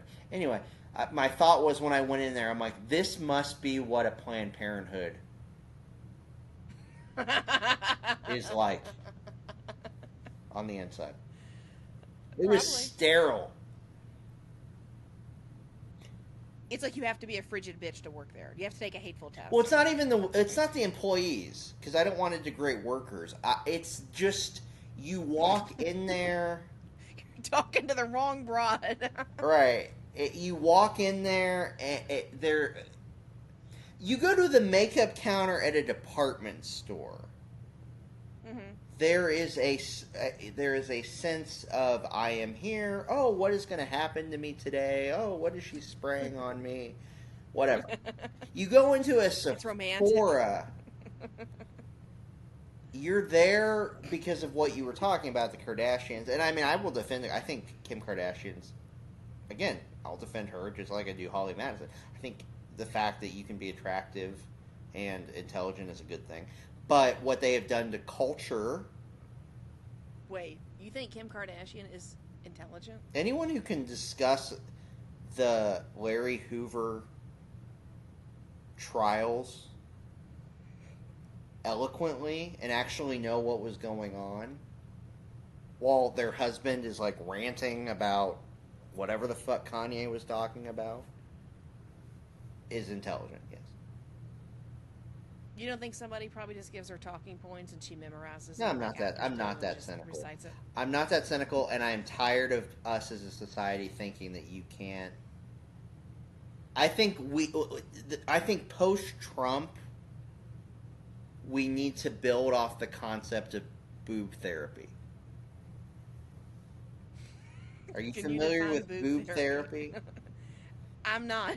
So I'm not familiar at all. there's this porn star by the name of Angela White. She Okay. is 2 credits away from finishing her PhD in like psychology or gender studies or whatever the fuck. But she dropped out of her PhD program to become an adult actress. She does on her own website, and I think on OnlyFans, I would assume on OnlyFans, she does this thing where she is, because she's trained to do this, especially in Australia where you don't have to have a PhD to be a psychologist, she is trained to be a therapist. So she does this thing where like she strips for guys, incels, primarily I would assume, while they're jerking off, and they actually talk about issue. It's like the only intimacy some of these people. I think it's a very good idea, like a progressive idea. So she's a sex worker. She's a prostitute. No, she's an OnlyFans adult star. film actress, but yes, if you want to associate the two, She's a porn. I mean, but she's not. She's a I don't porn want to star. call that Yes, therapy. I just call that. I just call that sex work. I don't call that therapy. That's just sex work. They could go get a hooker. Well, yes, yeah, I agree. Like therapy. Agree That's not therapy. She just found a grift. Yeah. She found a grift. I don't disagree with that. What I am saying though is she is actually trained as a psychologist. Okay. So like at least they're getting beneficial like help. I'm not disagreeing that it isn't a grift. Are they though, or is she just trying to make herself feel better about being a porn star by saying this is therapy? Well, I mean, I don't think anyone in the legitimate modern society would agree that is like actual therapy. Yeah, so but you're not it's really the same getting help, thing. you're just getting sex. It is the same thing that when you go to a hooker, they do just listen to you sometimes. There are people who will pay for a hooker to do that. Yes. The girlfriend experience, I hear it's right. called. Yeah. I'm not disagreeing with that concept. However, at least she is trained in like the DSM. In what? Flashing her titties? I mean, right, yeah. She is like trained in the DSM and like understands Maslow's hierarchy of needs and has read Jung. Do you really think that's coming up when she's flashing her titties and the men I do. Whatever disgusting things men do to themselves? I do. Which shall not be named. I do. I think if you pay $150 and you are an incel, you probably come within 8 minutes. You still have to use that hour. Why not get down to your intimacy issues, to why you're here in the first place? That's all I'm saying. I am not as cynical about this as maybe I should be. I think the original point you were saying was like you can be attractive and be smart. Is this kind of what you're trying to link it back to? Those two things. I think that is the original point. And then number two, I think as a society we should quit being disparaging of sex. Well, I think sex work should be legal. I mean, if you're an adult and you want to pay for some weird stuff. But also at the same time, we should not be you. disparaging of it. I don't know. I think there's a place for shame in society. Yes, there's a place for shame. I'm not. I don't know if I could ever be convinced that I don't think it's weird if a man gets a hooker. And that's shame. I think it's shameful. Yeah, and I think you should carry a little shame if you hire a hooker. I think you should be able to get a hooker in America, but I think you should carry a little shame with it. Kind of like how people used to have a little bit of shame about not having kids before they were married, and now it's just like all the cool kids do it, Everybody gets pregnant and they have 3 baby mamas, and it's like, come on. Wouldn't maybe you? take a little So shame. to me, the argument would be, wouldn't you avoid that if men would just go to the hooker? See, to me, That's I don't think. asking that Go ahead. That's asking that men have like no control of themselves. Though. Yeah, as a You man, cannot have 7 abandoned children and not go to a hooker. That is possible. I know men who don't have 7 abandoned children and don't go to hookers. It is possible. as a man, a lot of us do not have control. I would say most of us do not have control. I don't buy that. I think it's a cheap excuse. Okay, fair. To just do what you fair. I also because think, like I could say that about like shopping. Like, oh, I have no control. I just well, that would buy be a everything I see stereotype. and I don't, because I love to go shopping and I buy a lot of crap and I like a good deal and I like a sale. But I know I have to control myself, or I'm going to be living under a bridge. And men are just like, I can't control myself. I can't control my wiener, but I should run the country because we know better. And I'm like, nah, you can control yourself. I never Calculator said check. that men should run the country. I just threw that in there. Right, I never said that we should run the country. But what I am saying, I think, is that things like January 6th wouldn't have happened. If men were having sex with hookers online. I mean, maybe January 6th is a bad example. Mass shootings would not be as common if boob therapy was more of a thing. I don't know if I agree with that. Because I don't even think in boob therapy they're getting what they really want, which is perhaps human connection and relationship with another person. I mean, they're paying her to do that. At the end of the day, she wouldn't show up if she didn't get paid. You pay to go to a therapist.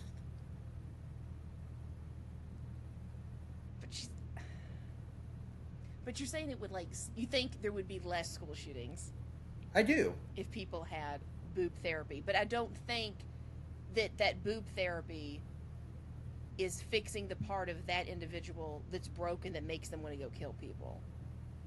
I mean, there are priests out there who never have sex and they're not blowing up schools and killing kids. No, they're just fucking. There's religious people who, like... They're just fucking them. And I say that as a practicing Catholic. They're just fucking them. Oh my God. I think what I'm getting at is when people bring up incels, it's almost as if the problem with an incel is that women won't give them attention and be their girlfriend and have sex with them. And it's like, I don't feel like that should be my problem. That somehow all men are entitled to a woman whenever they want to raise their hand. And if I don't go along with it because they're weird or creepy or strange or boring and I don't like them, then I'm causing school shootings because I reject a man. I agree with you. So I don't think boob therapy is going to solve it, because I think someone that's going to go kill kids in a school, I don't think boob therapy is going to solve that. Do you think that they're just like, they're just guys who snap and just like go on shooting rampages? Yeah. They're just... If someone has a big enough stressor in their life, like something really catastrophic happens, and they also are mentally defective, yeah. I don't feel like everybody was just going to snap if the worst thing happened. Something really bad could happen to me. Bad things have happened to me, and I never said, I'm going to go to an elementary school and take it out on some fifth graders. But I think there are ways to relieve stress. Uh-huh.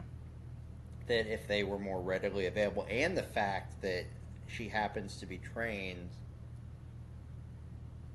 to interact with whatever it is that is stressing you other than the ejaculation, it's a win-win for society.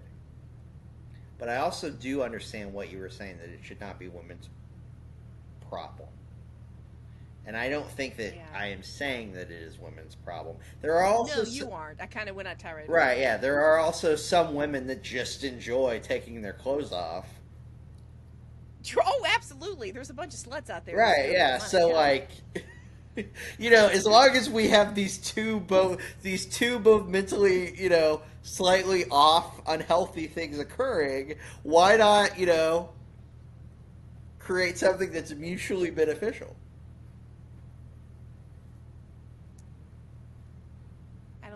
I wouldn't call it beneficial. I would say it should be allowed from my libertarian teeny tiny heart in here that you should be able to do whatever you want as an adult. But No, we agree on that. Now we're talking Yeah, about I don't think it's beneficial. Because we're talking about the morality. I don't think of it. Random sex online with a strange woman is gonna fix anything in somebody. But okay, you're like not... I can't buy enough shoes to make myself happy. Like women, they get shopping addictions. Like they think that's gonna fill a void in their life. And same thing with men. They think that sex is gonna make them happy, and I think it's just more a symptom of something else. Yes. Because they can just have sex with this woman with boob therapy the rest of their life, and it's not going to actually get to the right. But my only caveat to this is you go to boob therapy, you have your release, you have 57 minutes left in the session. Yeah. Why don't we work out the problem with a trained professional who happens to not have a shirt on that can explain to you and maybe change your thought process as to why you're here in the fucking first place? You're saying that that's like candy to lure them in. Yeah. The naked lady. Come to therapy. This is what we trick you with. Well, here's my mean thought about that. Okay. I want to hear this. I'm not sure. No, that I'm not sure. I think I know. I doubt that woman really knows anything. She's used sex her entire life. She probably used it to get her PhD. Does she really know anything? If she was really great at what she did as a therapist or psychologist or PhD, she could have went and done that without having to get naked. Like, I think that she's probably used that all throughout her academic career to get ahead, pass tests, whatever she needs to do. I saw it in college. Believe me, there was a lot of banging going on between young females in college and professors. I agree. I'm not disagreeing. I don't think across the board, a lot of girls are getting grades in schools and getting degrees just because they were banging their professors, and men don't have that advantage in school. They actually have to earn their degrees. So I would question whether someone who would do that in the first place ever earned their education. She was a slut, though, I would make the point. She was a slut before she was going for her PhD, so, Yeah, I think she was a slut before she was acting like that, probably, yeah. I mean, she was doing that through school. If you're a sex worker now, I have to only think, okay, you use sex and your body to get ahead in life, and you will sell affection for money. Why wouldn't you do that your first semester of college or grad school or your dissertation if you needed to pass something? Like, you'll do it whenever you need to. It's too easy. Once you start on that track of selling yourself, it's too easy not to. You know what I'm saying? Like, look at these OnlyFans girls. Like, they don't just do it once or twice to pay the rent because they're going to get evicted. Don't some people just do it because they enjoy it? God, I'm making so much money. Don't some people just do it because they enjoy it? I guess there's that possibility. I mean, that's plausible that somebody is naked on OnlyFans because they like it, but I think the money's a big I do too. But there's also still the same girl that's hanging out at a bar in Toledo that is like 40, has been rode hard, put away wet. She just enjoys it. She's not doing it for the money. Probably doing it for attention. Of course. Yeah. So she's got that defect. One person does it for money because they worship money and material things. Well, but I mean, how do you know how do you know subconsciously when you're at a therapist that the power dynamic between you and the old, woman with a what is that called when you tie your hair up? A bun? A bun isn't subconsciously thinking, I'm doing this because it's a power dynamic and money. Yeah. Oh, I don't like therapists in general, so.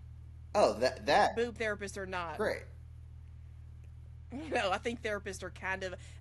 I guess there's a place for them because they're people that have such serious mental health issues that they would kill themselves.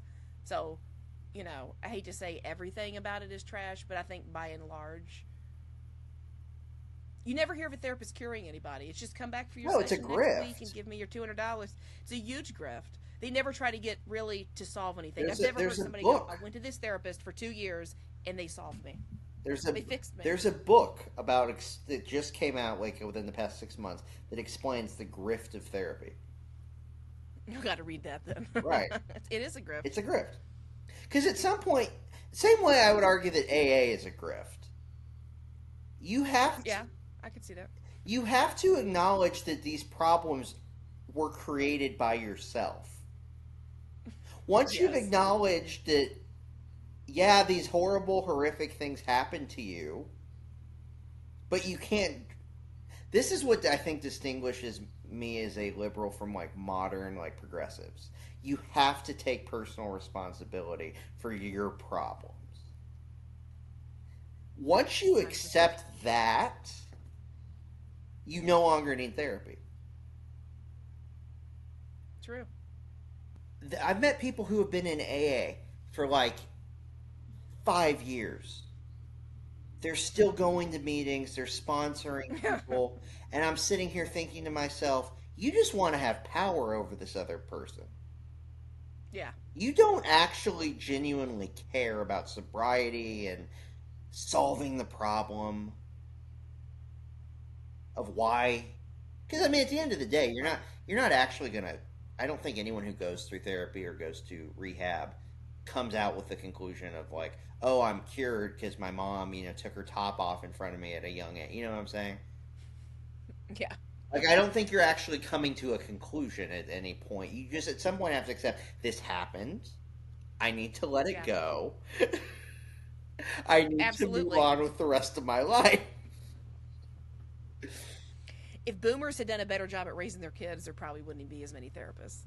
But they kind of break their kids and then Well, they and the can go for generation that rehab raised boomers too, 'cause and they're like, oh yes, they were the I'm a first. therapist. Look at all And these I, millennial and kids this I is can coming raise. from me that I had like a really good therapist, but the thing I learned from her was that at some point it's on me. Yeah. I have to just be cognizant of that. Is it weird talking to basically a stranger about personal things? That's what I don't know if I could forget my opinions on. I don't think I could ever tell a stranger personal details about myself. Oh, I mean, if you know that about your personality, then obviously yes, it is for you. Is it hard? I'm just No, asking, because like, or I'm is it because different? that's Is it kind that of I have that personality. I'm just kind of a transparent person. What okay? you see is what you get. Here's the funny thing about my favorite therapist of all time. She was an Orthodox Jew. Okay. The conversation for like 15 minutes of the hour was about whatever I was feeling. The rest of it was historical debates about the Old Testament, or she It was a loved book club. right. She loved Trump. We would have like philosophical conversations. Like in that relationship, no. I've also been to therapists since then that are just it's complete bullshit. Yeah. That literally, the last therapist I went to, the guy was like, well, "Why do you think you did that?" I'm like, "That's why I'm paying you." And that's when I knew I'm done. I'm like, this is not worth it. You don't get anything out of it. No, because you're hiring a stranger and you don't know what their worldview is. It could be completely different. Well, you're Like, all, if I had a problem in life, I'm not saying I wouldn't go to somebody if I really, like, oh my gosh, I don't know what to do, but I would go to someone that I trusted that had a similar worldview and be like, you're wiser.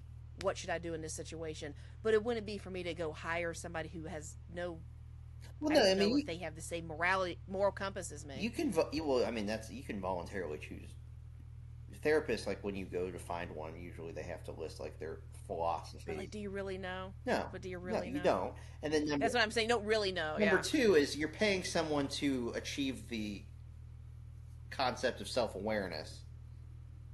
Yeah. At the end of the day, you need to come to that conclusion on your own. I agree. I agree. So, is therapy a grift? Yes. Are there some? Do some people need people like Jordan Peterson to kind of get the life going in the right direction? Yes. The fact that that man has made millions of dollars telling people to make their bed makes me really question this country's ability to move forward. Well, the even better one is his daughter. She's just hot, and We don't have time for this. he's just Don't hot, even get me and going on Michaela Peterson. she's just hot, and she's famous because she's his daughter. Yeah. You know what really frosted my ass about the whole situation? he acts like he's out here dispensing advice, and he'll get into the culture wars and feminism, and you got to think about your time to have kids and blah blah blah blah blah. Dude, I think maybe you messed up as a father somewhere, because she got pregnant, and then she got married, and then she got divorced, and then she remarried a guy she only knew for like 6 months. Like, I'm not gonna take parenting advice and how to be a woman from a man who has a failed daughter. Hold up. Beep beep. Hold up. I'm very passionate. Right. I didn't know. I'm not this involved in the conservative online world. She had a baby out of wedlock. She had a baby out of wedlock. They got married, like a shotgun wedding, from what I understand. And then they got divorced. And then she just married a guy like 2 years ago. And I've heard her say that they only knew each other for like 6 months. She was out there doing her podcast acting like, oh, blah, blah, blah. They like to tread on this anti-feminism, whatever, women in their place stuff. I get a little bit of a vibe from her. And then she's out here being a boss babe on her podcast, and, I didn't know that. Looking for nannies for her kid at one. I mean, it's just weird. It's like it is. You preach this traditional type of stuff, and then your daughter turns out completely opposite. And I guess you can't control someone once they're an adult, but I can look at you as a parent and say, don't want parenting advice from you. I managed to not get pregnant when I was in college, so I think my parents are better suited to write the book on that. Well, that's the end of it, but that's the funny thing about Jordan Peterson is he's not telling you anything. Theoretically, if you had good parents, they would have told you to begin with. Oh, for sure. So that is also the other contradiction I have with the Daily Wire, is the fact that they're so, Ben Shapiro is so religious, and yet he makes money off of that kind of grift. Yeah. Which I wouldn't really have as much of a problem with, because I think, free market, you should be able to sell your body, whatever. But he's also homophobic. There's no consistency in what he does. Yeah, it's like, this is just a grift. The other one that I think is a little bit better of an influence on young women, what do you think about Brett Cooper? I think it's just another Daily Wire troll. There's no substance. Ben Shapiro. Hey, here's another person that says exactly what we say. They'll parrot everything we do and say. They'll get on here and not have an original thought, but we'll just put a woman's face in front of it and think that it's kosher and it's okay. And it's like, no. So you just have anything different than anybody else. Online right-wing media, just in general, does not do anything for you. Oh no, I hate online right-wing media. I like to criticize it, and I like to find people's hypocrisies. Like, I think Jordan Peterson got hooked on benzos for a while and had to go to rehab. That's why he kind of disappeared for a few years. So I don't need. But what about the comedians that are now, just because of the nature of the internet? Your Tim Dillons, your Theo Vaughns, your. I don't know anything about Tim Dillon and Theo Vaughn, but I just look at them as comedians who are being funny, so I don't really hold them to that much of a standard. I mean, if I found out they're pedophiles and rapists, it's going to bother me. But if they kind of have sketchy lifestyles or they're not super consistent, I mean, I just listen to them for comedy. I think they are very genuine, and arguably, if I in my life have modeled my life more after people like that, because they've either gone through recovery, they've figured their life out, than a Jordan Peterson.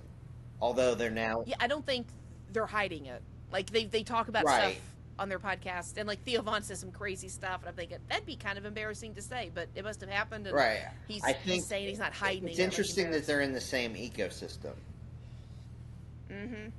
That's where it's like. Bridget Fetisi is a great example of this. Red Scare is another. The honesty, and I think just by the nature of the way Me Too worked out in cancel culture, Jordan Peterson fell into this ecosystem.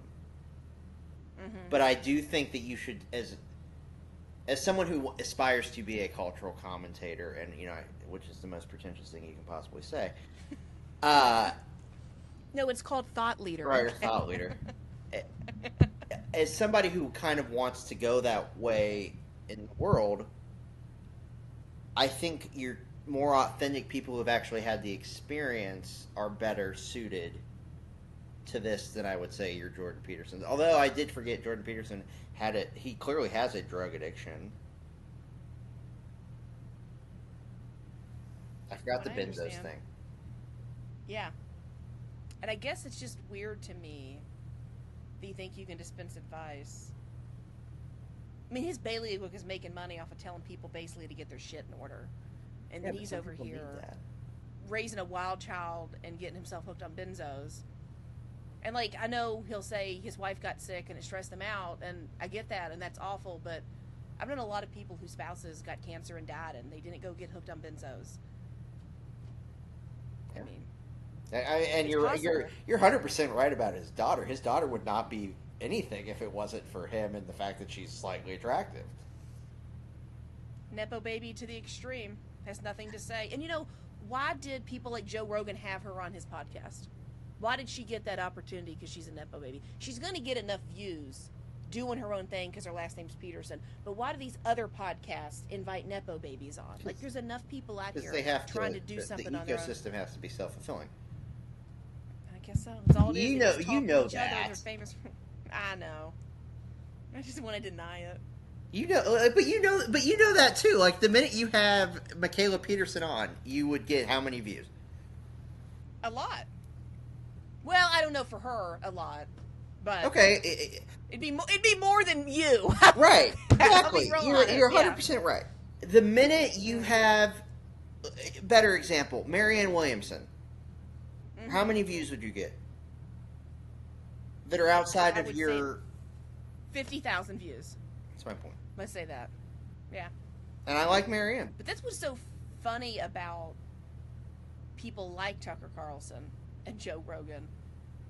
The right exalts them as if they're some sort of thought leader and they say these things and they're so smart and we should listen to what they say. They just talk to their famous friends. That requires no intelligence. Well, Joe Just Rogan famous openly people they admits know. that he's not an intellectual. Yeah, he says that, but then he tries to act like it because he loves to try to fact check people on his show. Hey, let's Google this. Ugh. So that's No, the you don't thing. fact check by just Googling. That is the thing I will say about Tim Dillon. He's actually very smart. That is the thing I will say about Bridget Fetisi and the girls on Red Scare. You can tell they're actually very well read. I think to be really funny, to be a really great comedian, you have to be smart. Yeah, Yeah, I don't think you can be really funny without being intelligent. right. Joe Rogan is just a meathead. I will agree with you 100%. I think Tucker Carlson, he does nothing but interview other famous people. It's not like he does a show where he educates you and teaches you about something in the world. He just gets another person whose name you heard, and they talk about their generalized opinions. But isn't that Hey, but that's isn't that what he news. was doing? Like, isn't that what everyone on Fox News was essentially doing? Oh, that's all they do all the time on Fox News. They just pull up people and have them yell at each other. They're in their own Little talking ecosystem. heads. The left does it too. Yeah. I mean, what is The View but a female version of Joe Rogan? Oh, they're all the same. Right. It's boring, and Yeah. it's. No, I don't learn anything listening. to I have legitimately learned things from listening to Tim Dillon, Katie Herzog, Mhm. Bridget Fetisi, Barry Weiss's wife. I have legitimately learned things. Even Crystal Sager, I have learned shit. Yeah. There's like actual public intellectuals that I wouldn't have known who they are if they hadn't gone on. Does Tucker Carlson do that? No. Oh, absolutely not. But you also have to take into consideration Tucker Carlson, for the bulk of his career, the only reason he's famous in the first fucking place was because he was appealing to the lowest common denominator. Mm-hmm. At least with these comedians who have now, or college dropouts, like the girls in Red Scare, neither of them are comedians. At least there's like some intellectual depth underneath the surface. Yeah. I agree with you 100% that the manosphere, the ones you've actually heard of, are just complete grifters and are just they're coasting on the name. Yeah. Hopefully you're not doing that, but you know. What name am I grifting on? Nobody knows who I Right? am. No, but you're on TikTok. I mean, the fact that you were in the libertarian, the fact that you were getting media passes kind of tells you. Well, I like to think I'm an up and coming. I do. No, that's my point. I mean, I think. I get raving reviews from my mother, you know. She gasses me up. And you have read a book. I've read actually 2 or 3 in my life. Right. Yeah. See, that's the difference. Joe Rogan has smart people yelling at him, so therefore he's Mm-hmm. intelligent. Tucker Carlson has dictators yelling at him in a foreign language, so therefore he's intelligent. That's the difference. You should pay That's the the difference. people you should look up to are the people who go on Joe Rogan, not the Joe Rogan himself. That is my argument to the manosphere is read the book that they're on there pipping, not Yeah. listen to Joe Rogan.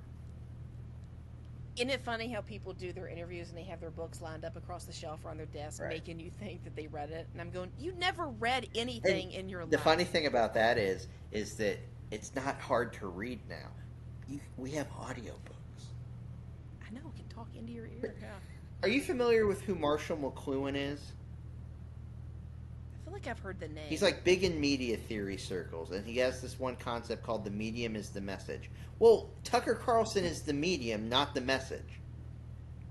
He's the vessel you consume it through. I see. You go to him to hear from the other Right, people. and theoretically, if you are like actually a smart person, you would then go away from Joe Rogan and Tucker Carlson because you then would be smart enough to realize, like, oh, the intellectuals are the people who are going on their shows, I see what you're not the people that. Because there are just meatheads who just stick to Joe Rogan. For the worst people ever. Right, and think the they're. meatheads who listen to Joe Rogan, they're just like basic bitches. They're just Right, the and same. the case. This was my issue with the Libertarian Convention. Those people, for the most part, were Dave Smith and Joe Rogan, and probably realistically don't have the attention span to even listen to their whole conversation. Oh, I don't think they do. Did you? I'll let you go. I know you. No, said no, no, you no. had I'm one still more here. I thing. can listen. What's your question? Okay. You said you stopped listening to Dave Smith because you think he's kind of not. I think whatever he's you no. said earlier, To me, he is no different than Tucker, Yeah. and that he's Well, I kind of. he's ideologically based, and Yes. that Okay. we've evolved as a society. You should live in nuance, not in ideology. Agreed. Yeah. I kind of listened to him more recently, like I'd say the last 9 months, to his podcast. Just like Okay. tune it in while Sure. I'm doing something else. And I was like, whatever. You know, I don't vote third party because, let's face it, they're never going to win anything anyway. But I would say libertarian ideology, it's kind of nice to let your brain chew on something, whatever. I really got disappointed. Well, maybe I can't even say disappointed, but I think he kind of outed himself of how unself-aware he is. A few weeks ago, he did a recap of the convention. And he tells the story of how he got involved in the Libertarian Party back in 2018 and the Mises Caucus takeover, and then kind of fast forward to where we were at the He Trump wasn't rally. involved At the, before not, then. not officially, not a part of the party. Oh yeah, because the 2018, libertarians, and then they took. you can't be officially involved unless you pay, right? Yeah, Right. and so then the Mises Caucus was 2022. Yeah. So he went kind of from his background and then into the Trump speech at the Libertarian Convention, and it's, I think if that's what you judge the Mises Caucus by, then we failed, and he was doubting the party, and I'm going to take a step back because this didn't work, and then he tried to blame himself because he didn't run for president, and I'm thinking, you think the party fell apart because you didn't run for president? Because Big Dave ego. Smith didn't run And then for he president. Yeah, he was thinking about it, and then he didn't do it. Rectamall jumped in. He's like, that's the guy. I don't He want to was do gonna. it. Yeah, this he is. was gonna run as a libertarian. Yeah, he was toying with it, and he This still year? says he doesn't know what he's going to do in the future. He was, yeah, but it's now Chase Oliver who wanted This the is position. But he was yeah, thinking about it, and so he just keeps going on, and I didn't like how they acted, and they were so abrasive and aggressive, and all the crap we saw happen when Trump spoke. That was embarrassing, and then he talked about Chase Oliver getting it, and I got to rethink my affiliation. I don't think I'm doing the Libertarian Party any favors, and I got to think about how these people are presenting themselves. And he talked about Star Child, the guy that ran around the thong. Yeah. Remember that? Like, he didn't know he existed before he went to this convention. I met that guy back in like 2014. Very well in aware fairness, of Star I Child didn't know. was going to show. I didn't know. Yeah, but you weren't trying to be top dog in Libertarian Party. You weren't trying to run for president of their party at one point, maybe. So he's like, this guy in a thong was trying to talk to me about border policy, and he didn't like what I had to say, and he wanted to kind of get into debate, and, you're a grown man in a thong. People, even in the left and right, know you got to wear a suit if you want to be taken seriously. Right. And then he says, but I'm not a suit guy. But, you still got to, at least I act the part and I'm presentable. And he's just going on and on as if he didn't know what batshit crazy people were in the Libertarian Party. I could have told you they were a bunch of unprofessional buffoons before I went to that. I mean, I couldn't even get the party to email me back about a press pass. I tried to try the fact that I was able to get in the day of tells you snuck in. Right, yeah. So it tells me, A, Dave Smith has no idea what's going on in the Libertarian Party. B, he's their most famous person, so if he picks the phone up and calls Angela McArdle, or he wants to call Clint Russell or Michael Rectenwald, they're going to answer. But wasn't he involved in Ron Paul's campaign? He says that what's inspired him to get into libertarian ideology. I thought he was involved. That's kind of what... Yeah. So he just goes on like how unprofessional they were, and this guy in a thong, and that's embarrassing and stuff. But here's Dave Smith, who wears a t-shirt and a hoodie pretty much every time he does a show. His sidekick wears a beanie most of the time, like Tim Pool. They don't look very professional. Dave Smith wore the same thing at the convention when he did his whatever with Vivek and Clint Russell. Same outfit. I saw him a week later at the debate with Chris Cuomo. Same outfit on. And it wasn't a suit. And then when he's up there in the debate moderating it between Vivek and the vice presidential libertarian candidate Clint Russell, has what looked to be a beer, because they were selling alcohol back there in the hotel, and he made a joke about having an erection. I would cut off my right pinky with a butter knife to get to have an interview with Vivek Ramaswamy. And this man's drinking a beer in a long-sleeve sweater and jeans and having it. Yeah, but we're not moderating a debate. Good point. And made an erection joke. And he had the audacity to trash talk a man in a thong. Like, I think you're making a good point. Huh? I think you're making a good point here. Okay, and these are two things I'm going to say. You know who Bill Hicks is? Okay. Yes. Bill Hicks' best comedy special, where he had like his most positive, I think, message. He's out there in a shirt and jeans, right? He's tucked, but at least he has a collared shirt on. Tim Dillon did the same thing. His best podcast, where he's talking about him sobering up from his cocaine addiction, and then he like really breaks down to like, he's like, we should have known the economy was screwed when you're so high on cocaine, you're selling a subprime mortgage to yourself. Mm-hmm. He's wearing what I call the Long Island uncle aesthetic. It's basically how I dress to work. Mm-hmm. It's where like you wear a button down and tucked in, but you got I know what you're talking like your chest hair is falling out. Yeah. That's Tim Dillon's aesthetic. It's my aesthetic mainly because I went to Catholic school and I had a dress code. Like, you won't see me with a beard any time in my life, probably. I just have an instinctive knowledge. Like, if I'm trying to sell somebody on who I am, I will put on a collared shirt and be clean shaven. Yes. And probably not going to make an erection joke, although I don't think that was the worst thing. But I understand your point. Dave Smith. This is the difference between Dave Smith and Tim Dillon. This is the difference between Tucker Carlson and Tim Dillon. You're on the next... Tim's on the next wavelength. He gets it. The paradigm is shifting. He is not ideological. Dave Smith is... Either he wants to be a politician and he's going in through the back door, which I think is what he's doing. That's it. Because he still hasn't ruled out running for president. So he's trying to rub elbows. Right, yeah. And he's so committed to an ideology that I wonder if he sees himself as like the torchbearer of the Mises Caucus, so therefore I'm picking up the torchbearer of Ron Paul. 100%. I think it's went to his head a little bit. When you say it failed because basically I let everybody down by not running for president, then you've got an ego problem of how you see yourself in the Libertarian Party. Right, and this is why I don't think I could ever run for political office or be in his position. I don't know every morning when I wake up. I literally go through a day. I will have 3 different ideological shifts in what I believe. I don't think Dave Smith, and honestly, I don't think anyone in the Republican Party, unless you have you have a dynamic personality like Trump, where you can be contradictory, but your personality is so strong that you can cut through the shit. Yeah, I mean, I that's my issue. Dave Smith is no different than David Rubin. They're funny. They make the right point sometimes, but again, they haven't read the book. No. They haven't had the self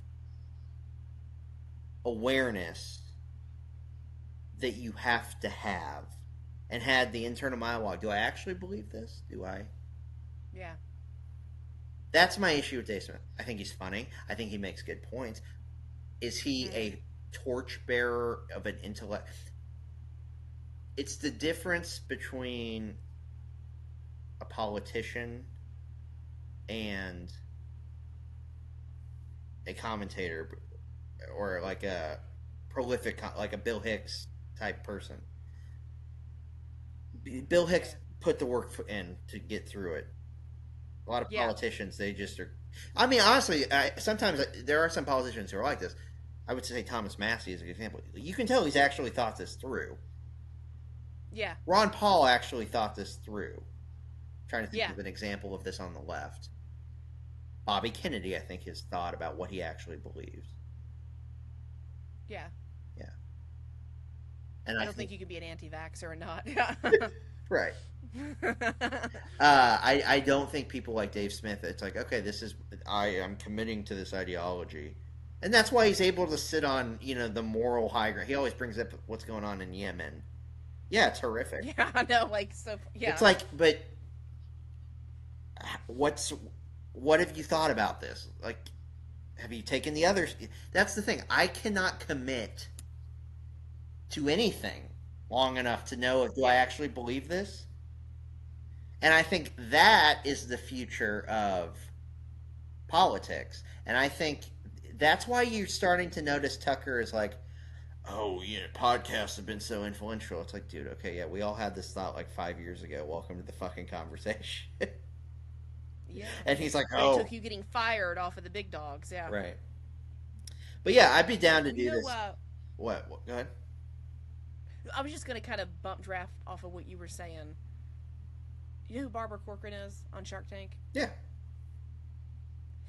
I've heard her talk about investing in people, and says she doesn't like to invest in rich kids, but in like poor, middle class, average kids when they have an idea or a business. Because she said the rich kids don't have the essential traits that the poor kids do. The poor kids have had a crappy job waiting tables. They've been yelled at. They've had coffee spit on them, and they know the hard knocks of life. And I kind of feel like that's what you're saying in a way about reading the book. They've not read the book in politics. Dave Smith hasn't. They've not read the book. They're just saying things, and they've not had the hard knocks of life to really know what life's about. Well, I'm not, and I'm really had to be involved in politics because he's Dave Smith. He's a comedian. He never really went through it or interacted with it in a way that me and you did. Me and you experienced that convention very differently than Dave Smith did. Well, but I'm also I was in a mosh pit. Right, I'm not a poor person, but yeah, I mean, again, it goes back to like. But we're not rich people. But right, like it goes back to when your only job option. The minute you're having to search for job options on Indeed. Yeah. I don't know if Dave Smith's ever done that. Now that you know where we've been, find out where we're going. Tune in to Ladies Love Politics, where you can stay informed without going insane.